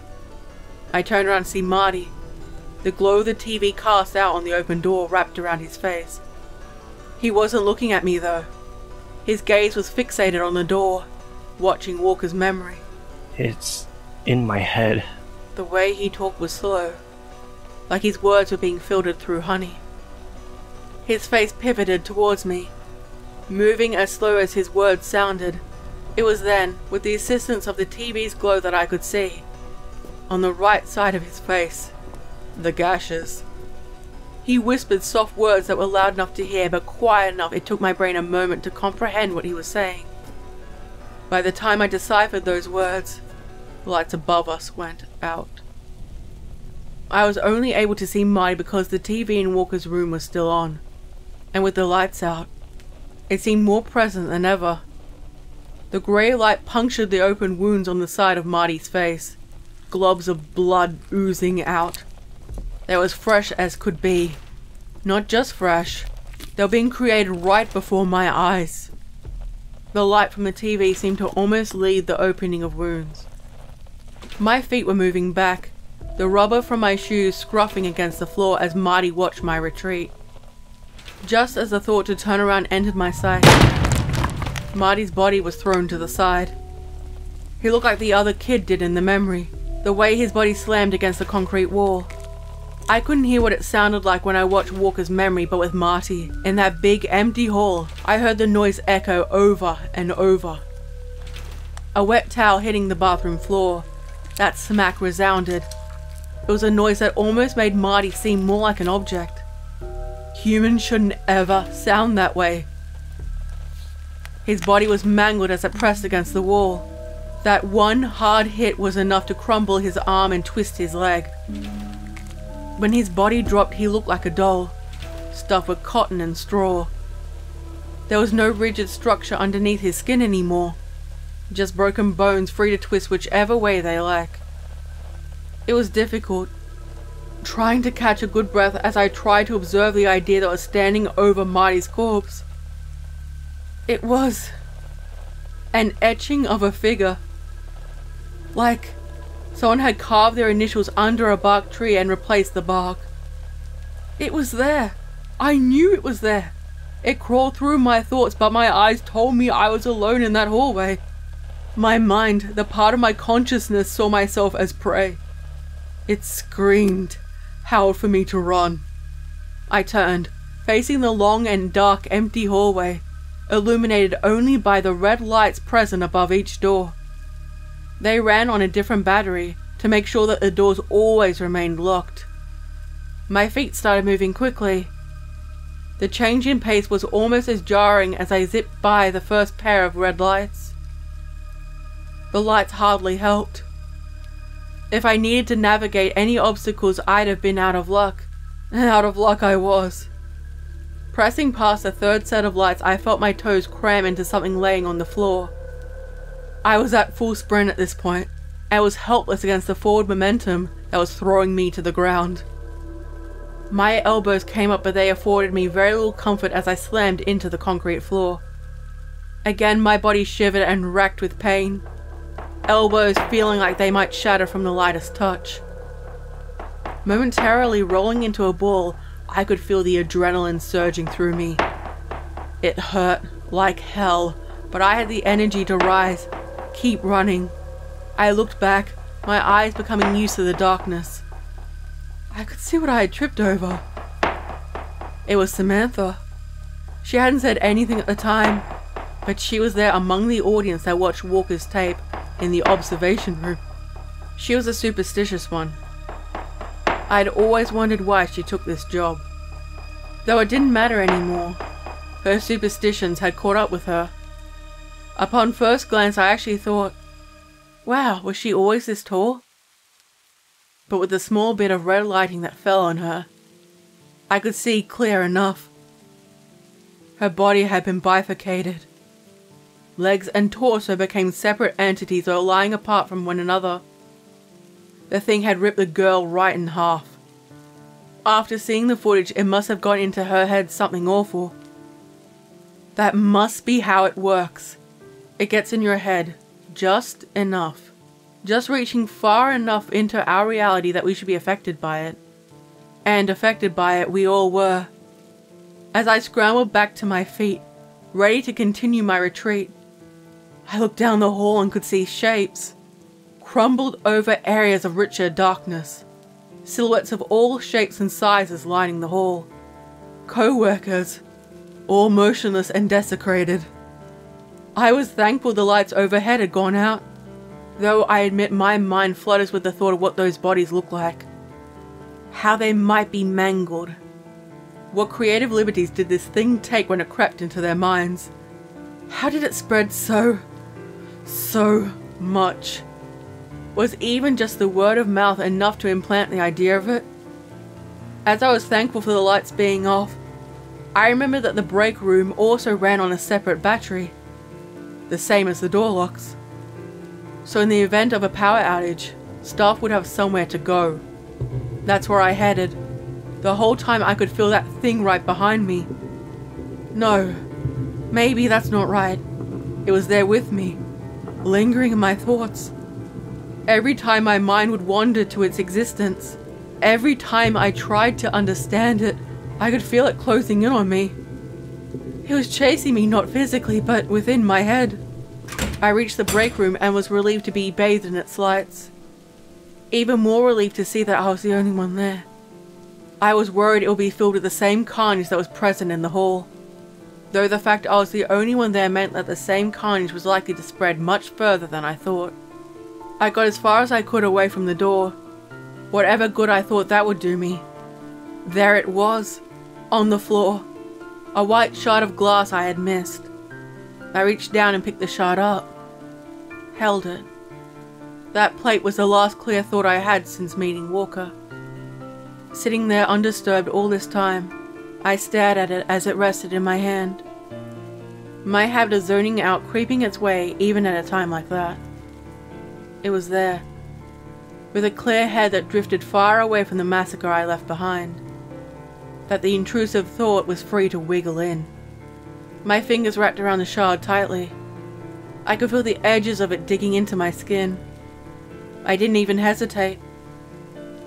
I turned to the counter and brought my forehead down as hard as I could against it. There was a hard thwack, and I couldn't tell if it was the counter or my skull that sounded like it was cracking. Either way, the first hit didn't suffice. The second one, though, cast me into darkness. And that's after you guys must have come across me. You sure there's nothing else you'd like to admit? I know what you're getting at, okay? Do you really think I could have done all that? You're the only one found in that section alive, on the floor with a weapon in your hands, Adrian. I'm telling you, I didn't... This job can get to you. All the stuff you see. It's reasonable that someone might... snap. I didn't. I can't rip people in half. With enough time. I'm telling you, I don't have a motive or anything. Bob was found brutalized. The room was nearly painted with the guy. Easy to see he suffered the most. As if he was the main target. After that, you just couldn't stop. I didn't exactly love the guy, but I wouldn't kill him. I wouldn't kill anyone. We'll see. What do you mean, we'll see? Can I get some help here? Hey, answer me, what do you mean? Strap her down. No, please, God, no, don't do this. I can't. That's what this whole program is for, Adrian. Please stop, please. Please stop. You can lie to us all you want, but your memories, they're still so fresh. We'll get what we need.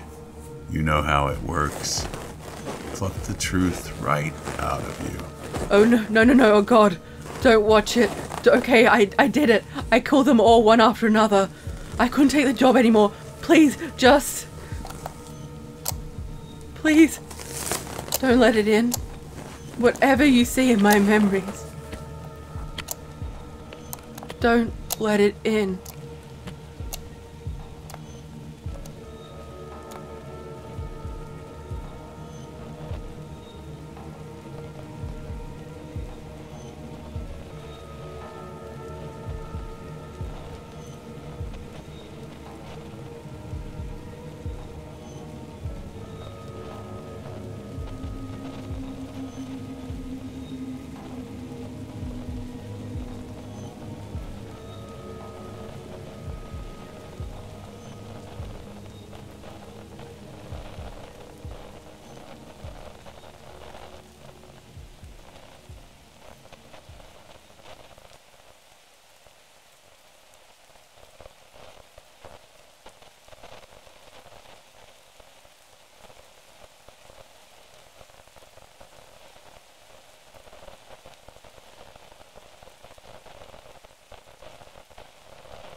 The Earth Goddess.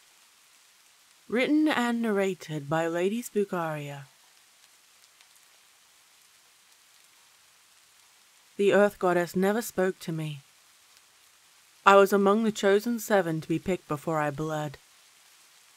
My pedigree and clean-formed limbs meant I was perfect for the role. My fate was decided for me, and with no consideration about my desires. How could I not want to be a priestess? The greatest honor I could ever hope to gain. My parents wept with joy, thanking the high priest and priestess over and over again in excessive adoration.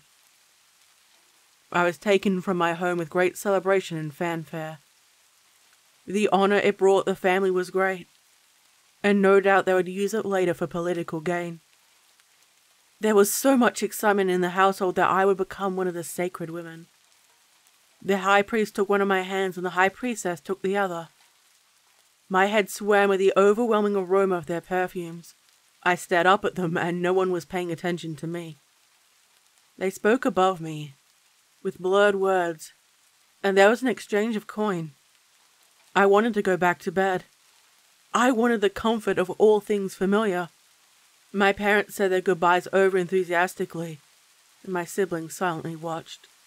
My younger brother stepped forward to embrace me, only to be yanked backwards by our nanny. Never to touch me again. They were detached from me. I wouldn't be their sibling any longer, and I tried not to cry. My destiny mattered more than my present. Why couldn't I be happy about what was being done for me right now?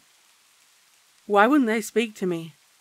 Before I knew it, I was led away from my home and my family, through the streets as my neighbors watched and gathered around, excited to see who the chosen would be.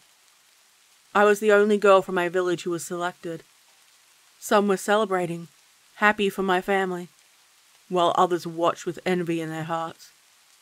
While my family would never speak to me again, the honor was great.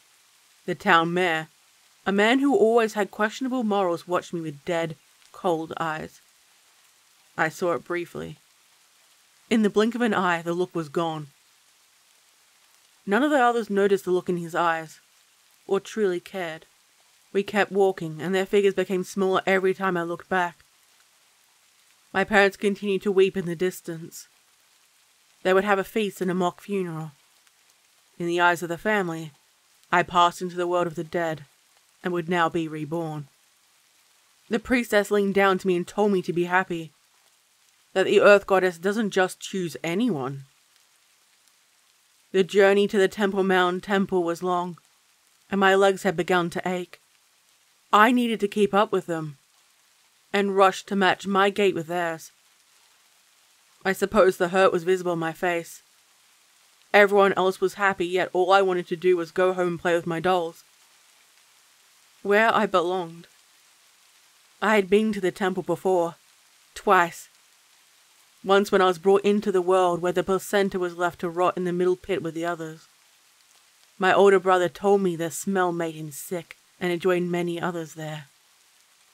Later I returned as a child to offer a flower to the altar and left. I don't remember the foul aroma the second time. I do remember the moist aroma of the earth, and feeling underwhelmed by what I saw. I didn't believe I would return. They took me deep inside the temple, below the ground itself. It was ancient, built by our ancestors' ancestors. Only the star of the entrance had torches to light our way, and we descended into darkness. The bones of the earth. It took some time before my eyes finally adjusted to the lack of light. The only source flickered from the center of the room. There are no seats there. People would have to kneel, sit on the floor, or stand.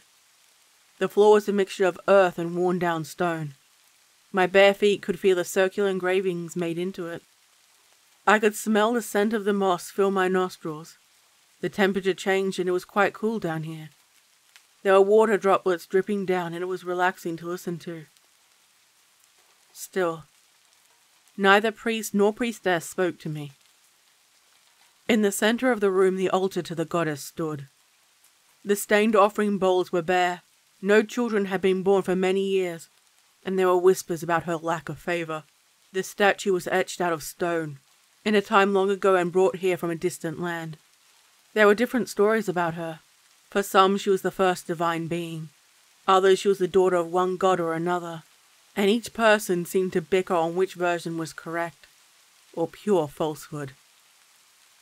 Her body was bountiful, and she could survive all hardships thrown at her. Her true name was forgotten, lost to time, and now only referred to as the Earth Goddess. There were herbs, incense, wine, bread, and other offerings left at her feet, a mess of candles surrounding her, highlighting both her features and the shadows around her. I heard these candles were never permitted to burn out. always restocked and always lit. They were dedicated to her day and night. The pots were ornate, however I'd seen them many times over the years. Every household had them to do private ceremonies for their families. I wondered whether this would be the last reminder of home I would have. I was led into a dorm that had other initiates. Some I recognized from the next village, and others I did not. I guess they were from other neighboring towns or villages. I was given a basin of water to cleanse my body, a dress, and a bed to sleep in. I washed, dried myself off, and slipped under the sheets while the candles were burning down. I was concerned about fire, yet everyone else in the room slept soundly. Soon, I drifted off to sleep. I didn't dream. I normally have vivid dreams of color, shapes, and voices I can barely remember when I wake up. I fell into a dreamless sleep that night. When I awoke, the years inside the temple were a blur and merged into a jumbled mess. The initiates were forbidden to meet with or speak with anyone from the outside, in case they would corrupt us, or our training. I never understood their reason for this. I never saw my parents during this time, or my siblings either. My life revolved around her, and nothing else. I did everything I was told. I learned the chants, lifted my arms and watched while the other initiates swayed. They heard her voice and gained power through the earth goddess' blessing. We left offerings in dedication to her. I pledged my life to her service, tattooed and marked my flesh with her circular symbols, all in hopes of gaining her favor. Each of them did. All but me. The other initiates would sway, dance or sing as the goddess spoke to them, hearing her words and sending them into fits of frantic delight. Divine messages to guide the community. The goddess never granting any blessings like this on me. I had been in her service for 10 years and nothing had happened. I conducted each rite correctly, each time hopeful that today was the day. I was the oldest initiate and the oldest there had ever been. I should have graduated to being a priestess by now. I braided my hair, made my offering in blood and burned a branch, just like the others. The final gesture of connection to my family being broken forever. Even within the confines of the temple, my parents heard about how I was failing them, embarrassing them in front of the earth goddess, the priests, the village, and shaming them. My parents were furious with me. Why could I not do what so many had done? Why did the goddess reject my words and offerings? What was wrong with me? Why did the goddess reject me? The younger priestesses would whisper behind their hands when I walked past, or avoid eye contact with me. I must have been tainted for the goddess to reject me. I was at fault, and I didn't know why. The initiates were crueler in their taunts, and the high priestess would chastise me if I ever told them to stop. The high priest and priestess' silence showed their approval of what was happening to me. I was angry at them. It wasn't my fault. I hated doing the rituals. I loathed looking up at the goddess's calm face while my life was torn from around me. I ended up avoiding the dorm set aside for us. Preferred to sit outside during the night time, where I would be alone and free, liberated from my thoughts and temporarily allowed some time to heal, only for the wounds to be reopened the following day. I wrapped my initiate shawl around my shoulders to keep the cold of night outside. I felt more at home out here than in there. If any of the other girls went missing, the priestesses would seek them out and ensure they returned. With me, I think they hoped I would be captured by a wandering spirit, or perhaps a bandit. Perhaps it would have been best if I did not return. But where could I go? I would be rejected by my family if I tried to go home, and I did not know where any of the surrounding towns were. I was trapped, yet my imagination would wander, and when I allowed it to, I was finally free to do what I desired with my own thoughts. When I rose from my seat, the light of the sun had begun to creep over the high mountain, and I had to return to the dorm. Quietly, I re-entered the temple. I could tell some nightly preparations were being made by 2 priestesses, and they did not notice me. The aroma of incense was heightened, as was the delicious smell of freshly baked bread. My stomach let out a growl.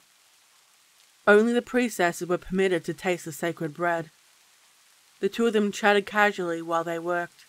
They didn't bother using the elaborate way they would speak to the locals who would visit us. The long, drawn-out and poetic tone I used to admire. The hypocrisy had begun to run thin. In this mode, they were human and not voices for the divine. I couldn't help the way I would feel about them. I enjoyed the thought of sneaking up behind them, taking the bone knives and slitting their throats, drenching the earth goddess in their blood in revenge for her forcing this life on me. It would only remain a dark fantasy when I heard the sound of footsteps and talking from a nearby room. The three of us were not the only ones who were awake at this hour. The private room was reserved for only the most favored and devout. I instantly recognized them as the high priest and high priestess. Their usual noble, enchanted voices were changed to a more realistic one. This was no longer a shock for me. The illusions had been shattered a long time ago. Each of them casually draped their bodies over their chairs, decorated with enough jewels to a point they could be thrones, and held an earthenware mug in their hands. They let out a cackle of laughter. Without a care for how loud they were being, I listened, curious, until I realized I was the topic of conversation. They were discussing what they should do with me. I wasn't favored, and keeping me here was unsettling the others. The high priestess suggested perhaps I would best serve in death, kill me and intern my body into the earth, to speak to the earth goddess directly. Or perhaps the high priest spoke up. I should be taken somewhere far from the temple and disposed of. He was particularly fond of the idea of strangling me and throwing my body in the swamp.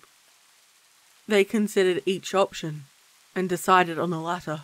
There would be no ceremony, no care taken, and I would be forgotten. I glared at the door coldly. My fists clenched in anger, and I couldn't understand why I was being punished for this. I heard footsteps behind me. I shuffled back into the shadows, and hoped whoever it was didn't see me eavesdropping on two powerful religious leaders. He smelled of cologne, and of perfume from the temple. No, it was different. I couldn't put my finger on it. I couldn't get a look at his face. He was tall and moved with purpose. He was completely at ease, at home, and the earth goddess didn't show her displeasure by his entrance. I wanted to get to know him more. In the darkness, I could make out the outline of his figure and sensed he could see me, or he was aware of where I was.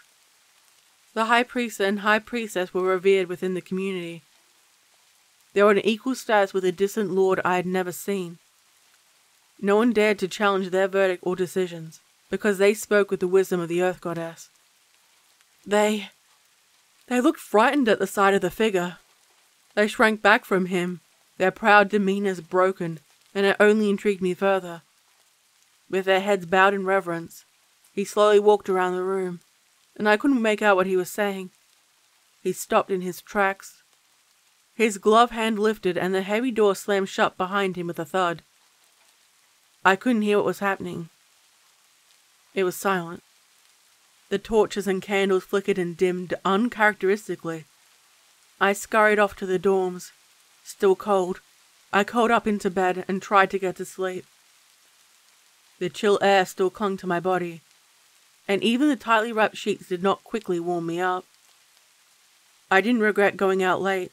I smiled, shivered, and relaxed. Somehow I drifted off to sleep. I was woken by hard slaps by one of the priestesses. Initiates were never to be mistreated. I, however, was the exception. I opened my mouth to ask what was wrong, and she put her hand over it to silence me. "Shh, you stupid girl! We are under attack. I must leave," she demanded, yanked me out of bed, and I fell on the hard, stone floor. I winced in pain, rested my hand on my hip, and the priestess roughly dragged me along the floor until I rose to my feet. Shakily, I reached out to her. She let go of my hand and hastily ran away, having done the bare minimum to get me to safety. Outside the dorm, there was a sickly aroma of fresh blood. It was not only blood, but the entrails of those who had been my peers. The flesh had been cut off and hung up on wooden spikes, a strange curved marking on it, and it strangely swayed. Bloodied skulls were placed on the altar. Limbs lined the room in a circle close to the walls. And I gazed up at the earth goddess's calm face. No damage had been done to the statue. The priestess who woke me was there. Her innards were on the floor, yet her body was sprawled on the altar, and I could have sworn I saw her blink. I could hear weeping coming from the quarters of the high priest and high priestess. The heavy door was gone, with only splinters near the hinges. I nearly emptied my stomach when I saw them. They had been sewn together in a grotesque display of gore. They moaned and seemingly accepted their fates. I walked up, stared at them, wondered what I could possibly do to help them. I couldn't take my eyes off them. When I got closer, I stared up at their outstretched, bound arm and watched as the blood trickled down and then onto my face. When I tried to wipe it off, it only spread all over it. The stitches on their bodies were fresh, inflamed, and if they managed to survive, infection would follow. Their chests sewn in mismatched places, his genitalia sewn onto her hip. Nothing was sliced off from what I could see. I stepped backwards, unable to end their misery and unsure what to do. The high priestess opened her eyes. She was on the verge of death, and exhaled, You have brought nothing but pain and misery to us. I curse you. I curse you. She fell silent while the high priestess murmured and sobbed idly. She didn't pass away. Instead, she ignored me during her last moments of life. Whoever did this to them, surely they were responsible.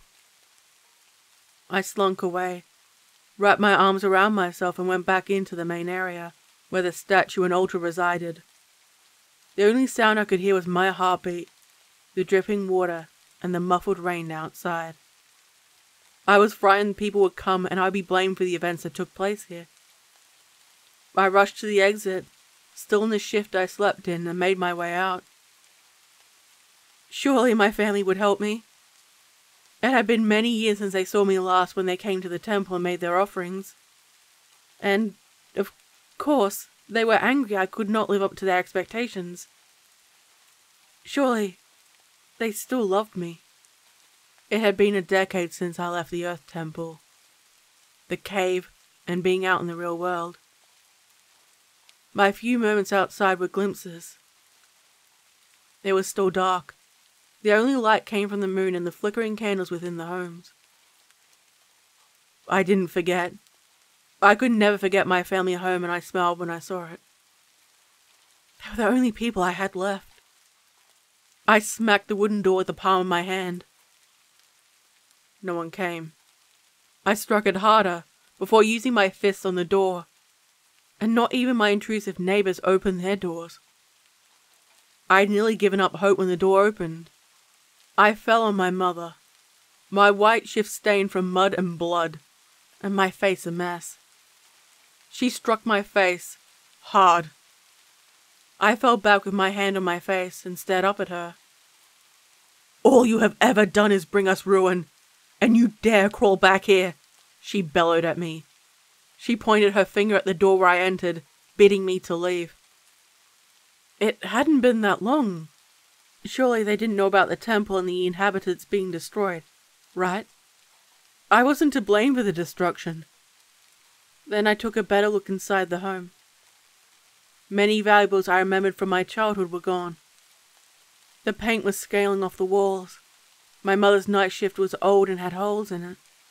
And clearly the family were far from prosperous. I could hear other people opening the doors of their homes to see what the fuss was about. None of them looked healthy, and all of them wore a frown. They grumbled under their breaths. I knew they blamed me for whatever their misfortunes were, and the last thing I wanted was to be trapped by an angry mob. I felt a pit of despair in my stomach and got up to my feet. They ignored the blood at my nose, cursed me with a cry of, "Get her! We need to punish her from my mother!" The group gave chase. I was a pariah and I didn't even know why. I kept running. My chest was tight. Sweat soon joined the mud and blood on my face and body. My feet were bruised and cut from the roads. I could hear shouts and men running behind me. Soon it was joined by barking dogs and the sound of hoofbeats. I was being hunted. How I wanted to run and escape them. My muscles cramped up. They became stiff and I called out. When I fell to the ground, there was a cheer of joy. When I crawled as fast as I could through the foliage, there was one of those small tunnels underground and I crawled into it. It didn't matter if I could drop down and fall. All I wanted to do was escape and survive. I didn't want to go down head first. Swiftly, I put my feet in first and felt nothing but an emptiness on them. I lowered myself down. They had torches, weapons, and were crying out for my blood. They would never forgive me for all I had apparently done and will do. As I lowered myself down, murmuring a prayer to the earth goddess to save me, and looked up, even my family stood among them. Just when I was about to drop, one of them snatched my hair, curled it around his hand and lifted me upwards. I had no qualms about dignity now. I screamed and lashed out at him with my hands, wanting to do even the slightest damage to him. His arm span was greater than mine, and I could only attack the air. He then threw me hard on the ground in front of the village mayor, a man who I recognized since childhood. He always grasped for power. My family name protected me from the worst of his vices. Yet, it wouldn't this time. Ever since this depraved creature became an initiate, the earth goddess began to turn her favor from us, he yelled, and the crowd roared with approval. A blight impacted our crops. Our animals turned sickly and weak. No infants were born strong enough to survive the first 7 nights. We've been raided by bandits. Our taxes were raised. And all because of this sick, depraved creature. Until tonight, I didn't know what even occurred. I noticed more people came to the temple to make offerings, but that was normal though. If, my good people, we put this vile wretch into the ground, the earth goddess will forgive us. She will protect us and ensure our safety, he boomed, arms spread wide to accept the adoration from the crowd, and they gave it to him. He had found what he had long been seeking. I was dragged by the hair to a burial mound, used by our ancestors' ancestors, and long since looted any valuables inside it. There was an empty darkness, a void, and I screamed, begging to not be thrown inside. With haste they threw me inside and I landed with a loud thud. Bones broke by the impact. Their muffled words could be heard outside, cheering and happy with their actions. I looked down at my hands and saw they rested on broken bones. My weight had crushed them, and looters from long ago stripped them of their humanity. A skull's empty eye socket stared up at me, and the stone door rolled shut. I knew I wouldn't die immediately. I reached out and caressed the curve of the skull with my fingertips. I figured with my last moments to wonder about the skeletons beneath me. I'd suffocate long before I'd pass with starvation. I felt my way until I reached the inner sanctum, curled up and thought this was where I would pass. Surrounded by the bones of our ancestors' ancestors, my breathing slowed, then finally stopped. And then I heard him. I hope you enjoyed this story. If you did, please leave a like, and don't forget to leave a comment as well. I utterly enjoy reading them.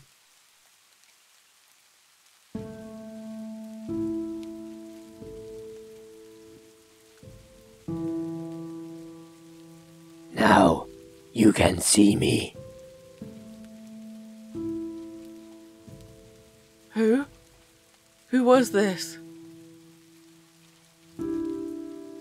I figured I must have imagined it. Was this what death was? My head swam. The chill left my body, and I felt as though I was floating in the air. Lifeless. Weightless. Nothing. My limbs were heavy. The pain was gone, and I was finally free. I didn't have to deal with the temple or how I was treated any longer. I was finally free. My foggy eyes cleared, and the light shifted, giving me a chance to see a flash of him in the light. His hand reached out to take mine, palm up. I hesitated for a moment, and knew my life would change the instant I agreed. If you could call it life by this point, my broken hand took his. Instead of being a servant of the Earth Goddess, I would become a daughter of night. His hand gently curled around mine and led me outside into the darkness. I didn't realize at the time, but we passed through the earth. I had to follow him without sight. I had to trust he was not leading me astray. My eyes did not take long to adjust. He led me down the stone slab walkway. Silently I followed behind him, filled with anticipation for my new life and eager to start anew. Everything had a blue hue, and I realized we were no longer under the earth. We wandered far from life and civilization. We were instead under the shade of a large tree. The twisted roots spanned out in all directions, and I found myself drawn to its power. It had coarse, spiraling patterns lining the roots. The tree was enormous, the span of many arm lengths, and I noticed the variety of carvings into it. In the middle of a circular ring was a large altar, carved out of stone, and big enough to have several people on it. The pillars surrounding it were stained a reddish brown, stained from centuries of blood. And how the circle called to me. It was home, a place I would belong. I could barely see his face. He walked around the perimeter and paused before each torch. The flame hissed, blew out, and snow swirled up in a spiral pattern. Each stride he made was long and confident. Some of us are not for the world of the living, nor of the earth, child, he answered tenderly. I climbed up on the large altar and stretched out. There was so much room here. The god of death moved my head to the side, so it was no longer underneath me. His hand caressed my forehead. For a god of death, the gesture was so gentle. In life, you had no choice in the decisions made around you. They were always made for you by people who did not care for you, did not cherish you. He allowed the statement to hang in the air. Since I was already dead, the memories were fading of how badly I was being treated by my peers and by my family. I looked up at him. I found him handsome. His cloak pulled aside, and I could see the lower part of his face. A chiseled jaw marked with stubble. You could have nearly ignored the unnerving feeling. A strand of long hair escaped the cowl. His eyes were shaded, when I longed to gaze into those of my rescuer. His hand moved away as he did so. He continued to speak. I cannot promise what the future will hold. The voice became a harsh, gravelly tone. You will not be embraced by humans, nor will the divine offer you any form of peace. You will be able to see the world beyond all things. You will see the living, the dead, those that linger, and the divine. Yet, you will serve me as a daughter of night. You will not shift and change as the world does. You will remain as you are until the world dies as time falls apart.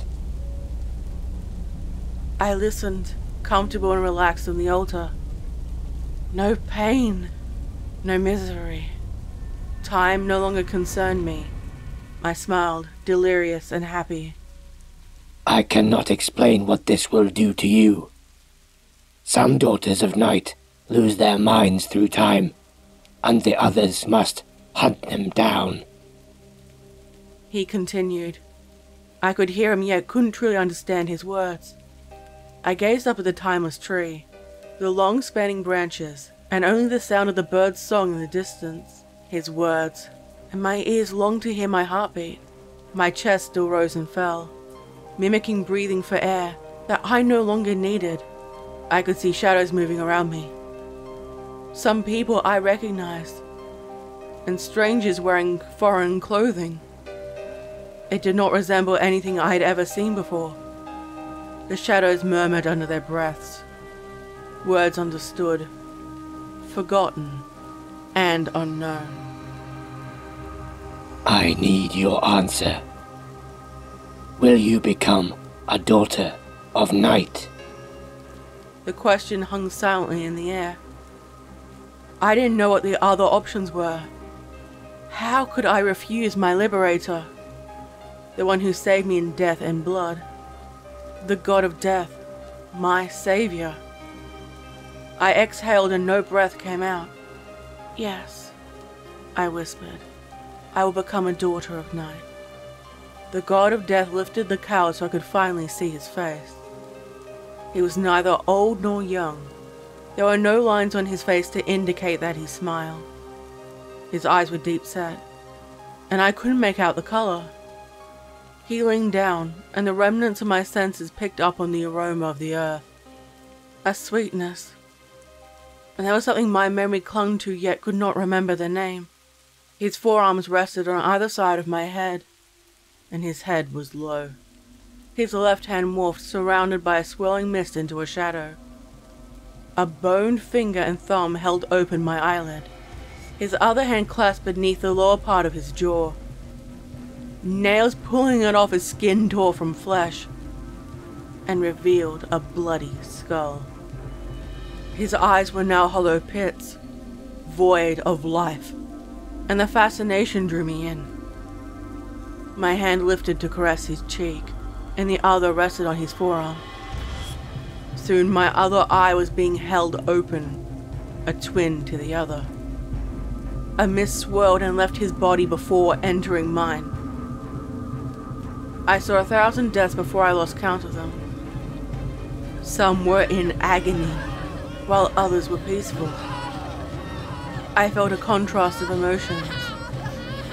Pleasure and pain, life and death, joy and suffering.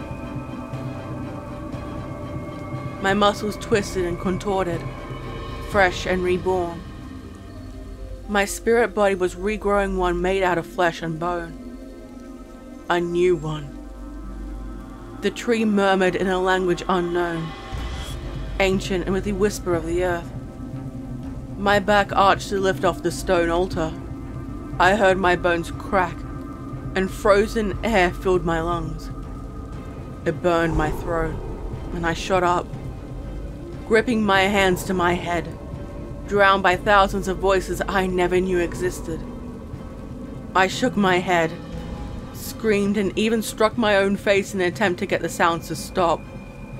Nothing worked. I coughed, feeling my lungs rip, and finally was left gasping for breath. I fell backward. I expected the back of my skull to strike against a stone slab, only to be caught by the god of death. His arms cradled me, tenderly, and lifted me so I can now observe my surroundings. My body changed. My mind, even more so. I could see his body surrounded by writing, swirling texts and words, all those I had never seen before. Welcome, dear daughter of night. He watched me closely and stepped back to allow me to take in my new existence. The world opened up in layers.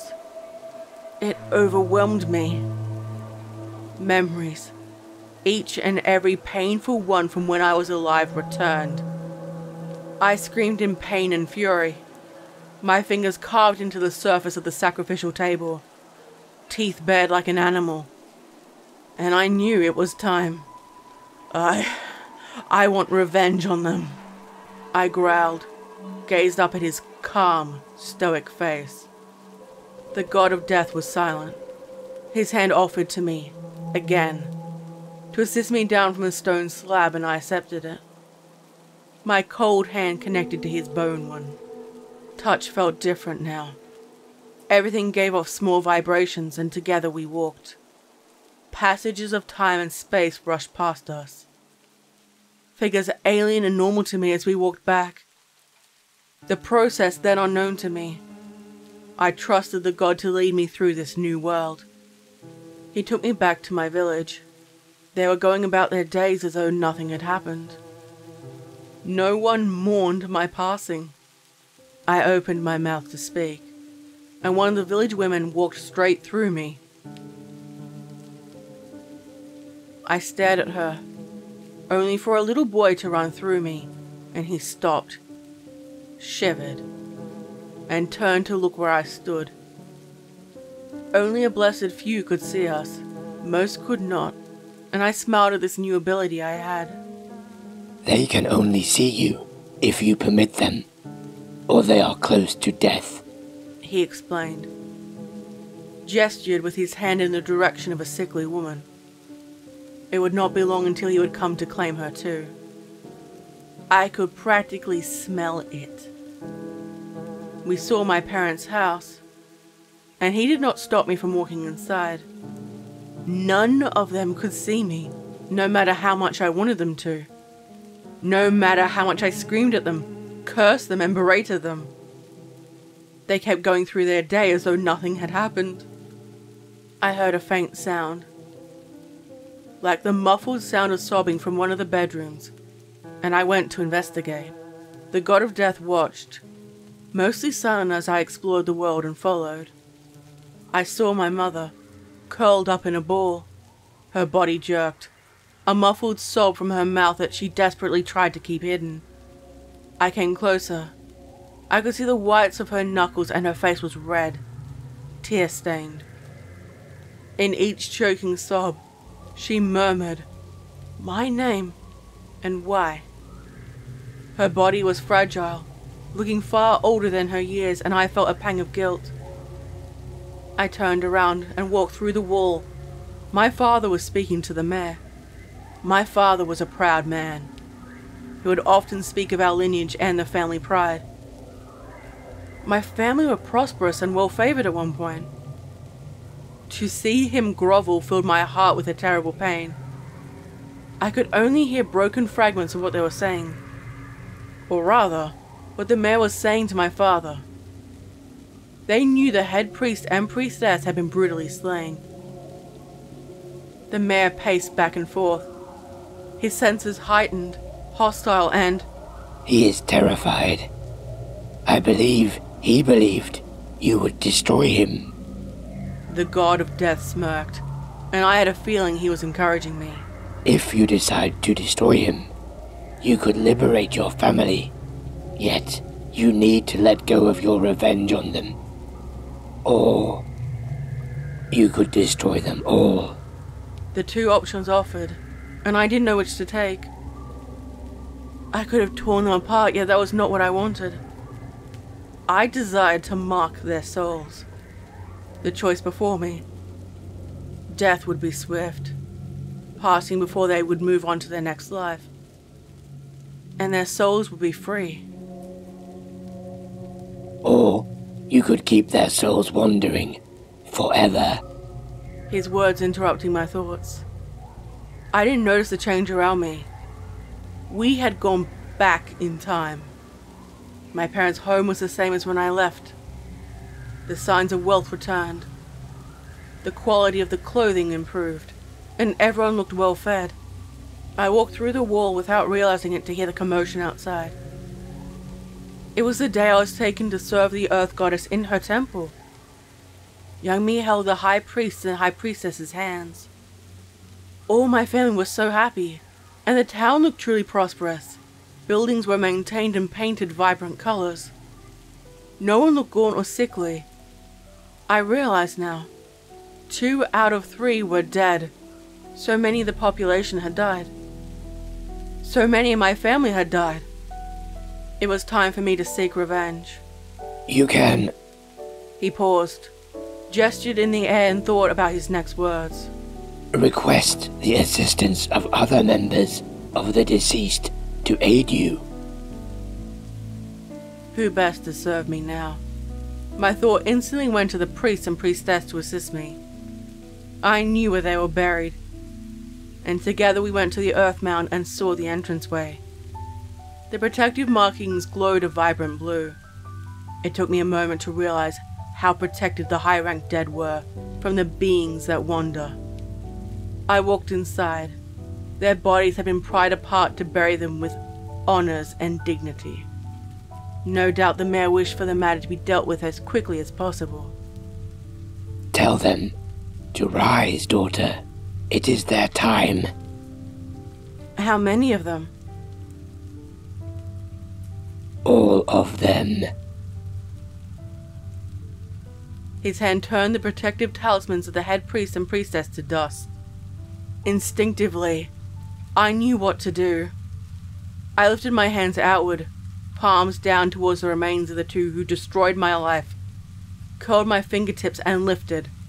With a deep groan, their twisted bodies cracked and began to lift up. Their dim, half-rotted faces turned to me and jerked backwards. They remembered who I was in life. In death, I would be their master and tormentor. I heard other groans. Down the long crypt, others rose from their dead slumber, while others quivered, their intact talismans keeping them safe from my desires, and the soon dead of criminals walked towards us. Lumbering limbs and awkward sways, they made their way towards me, waiting for our instructions. I said nothing, and together we left the earth mound, the train of death following closely behind us. We walked towards the estate of the mayor, a man who enriched himself in the community and drove people into poverty. The god of death walked alongside me, grim and unstoppable. Let them see you, my daughter. It is your time. Let his supporters see you. And those who survive will remember this night. He bid. I believed they would, and so it was. My bare feet stepped on the ground, and I heard the screams of the guards. Many did not even need to be touched. They saw the risen and fell to the ground, their faces white and contorted with fear. We entered with no hesitation or resistance. Feast on them. Ease your suffering with their flesh. They let out a screech, unholy and fierce. They chased and grabbed hold of those too stunned to barricade themselves, and they were feasted on. Their screams and whimpers the last sounds they made. I walked past them, following the scent of the mayor, and he was my focus, my desire. I found him in his treasury, having abandoned his wife and children to my horde of the dead. He was clutching gold to his chest. He swore at me, cursed me through disbelieving tears, and I paused. The room was filled with wealth from the village, beautiful heirlooms, and symbols of family's prosperity. I cared little for my human life now. Every moment, my humanity slipped from me, yet he had no excuse. I read his mind. You want to be wealthy forever, I murmured, close to his trembling ear. The screams from outside had died down now. Any survivors had fled. I heard the rambling sound of my risen army, the aroma of fresh blood and the last movements of the dead on their bodies. My hands reached out, boned and lifeless as I molded his living flesh. I broke his bones, twisted his limbs and kept him alive, never permitting him the mercy of death. He would never have that. I carved runes into his flesh, rubbed ash into the wounds, and spat into his mouth to complete the transformation. He was lifted up onto metal spikes, driven through his body, his mouth eternally held open, and an intense, constant flame lit beneath him. I dropped a single gold coin into his mouth, watched it melt and pass through him before adding another. You will be wealthy, yet you will never be able to hold on to it. I pondered making his home my temple, a place of consistency. The god of death, my father, had made his way elsewhere, and for the time being, I was alone.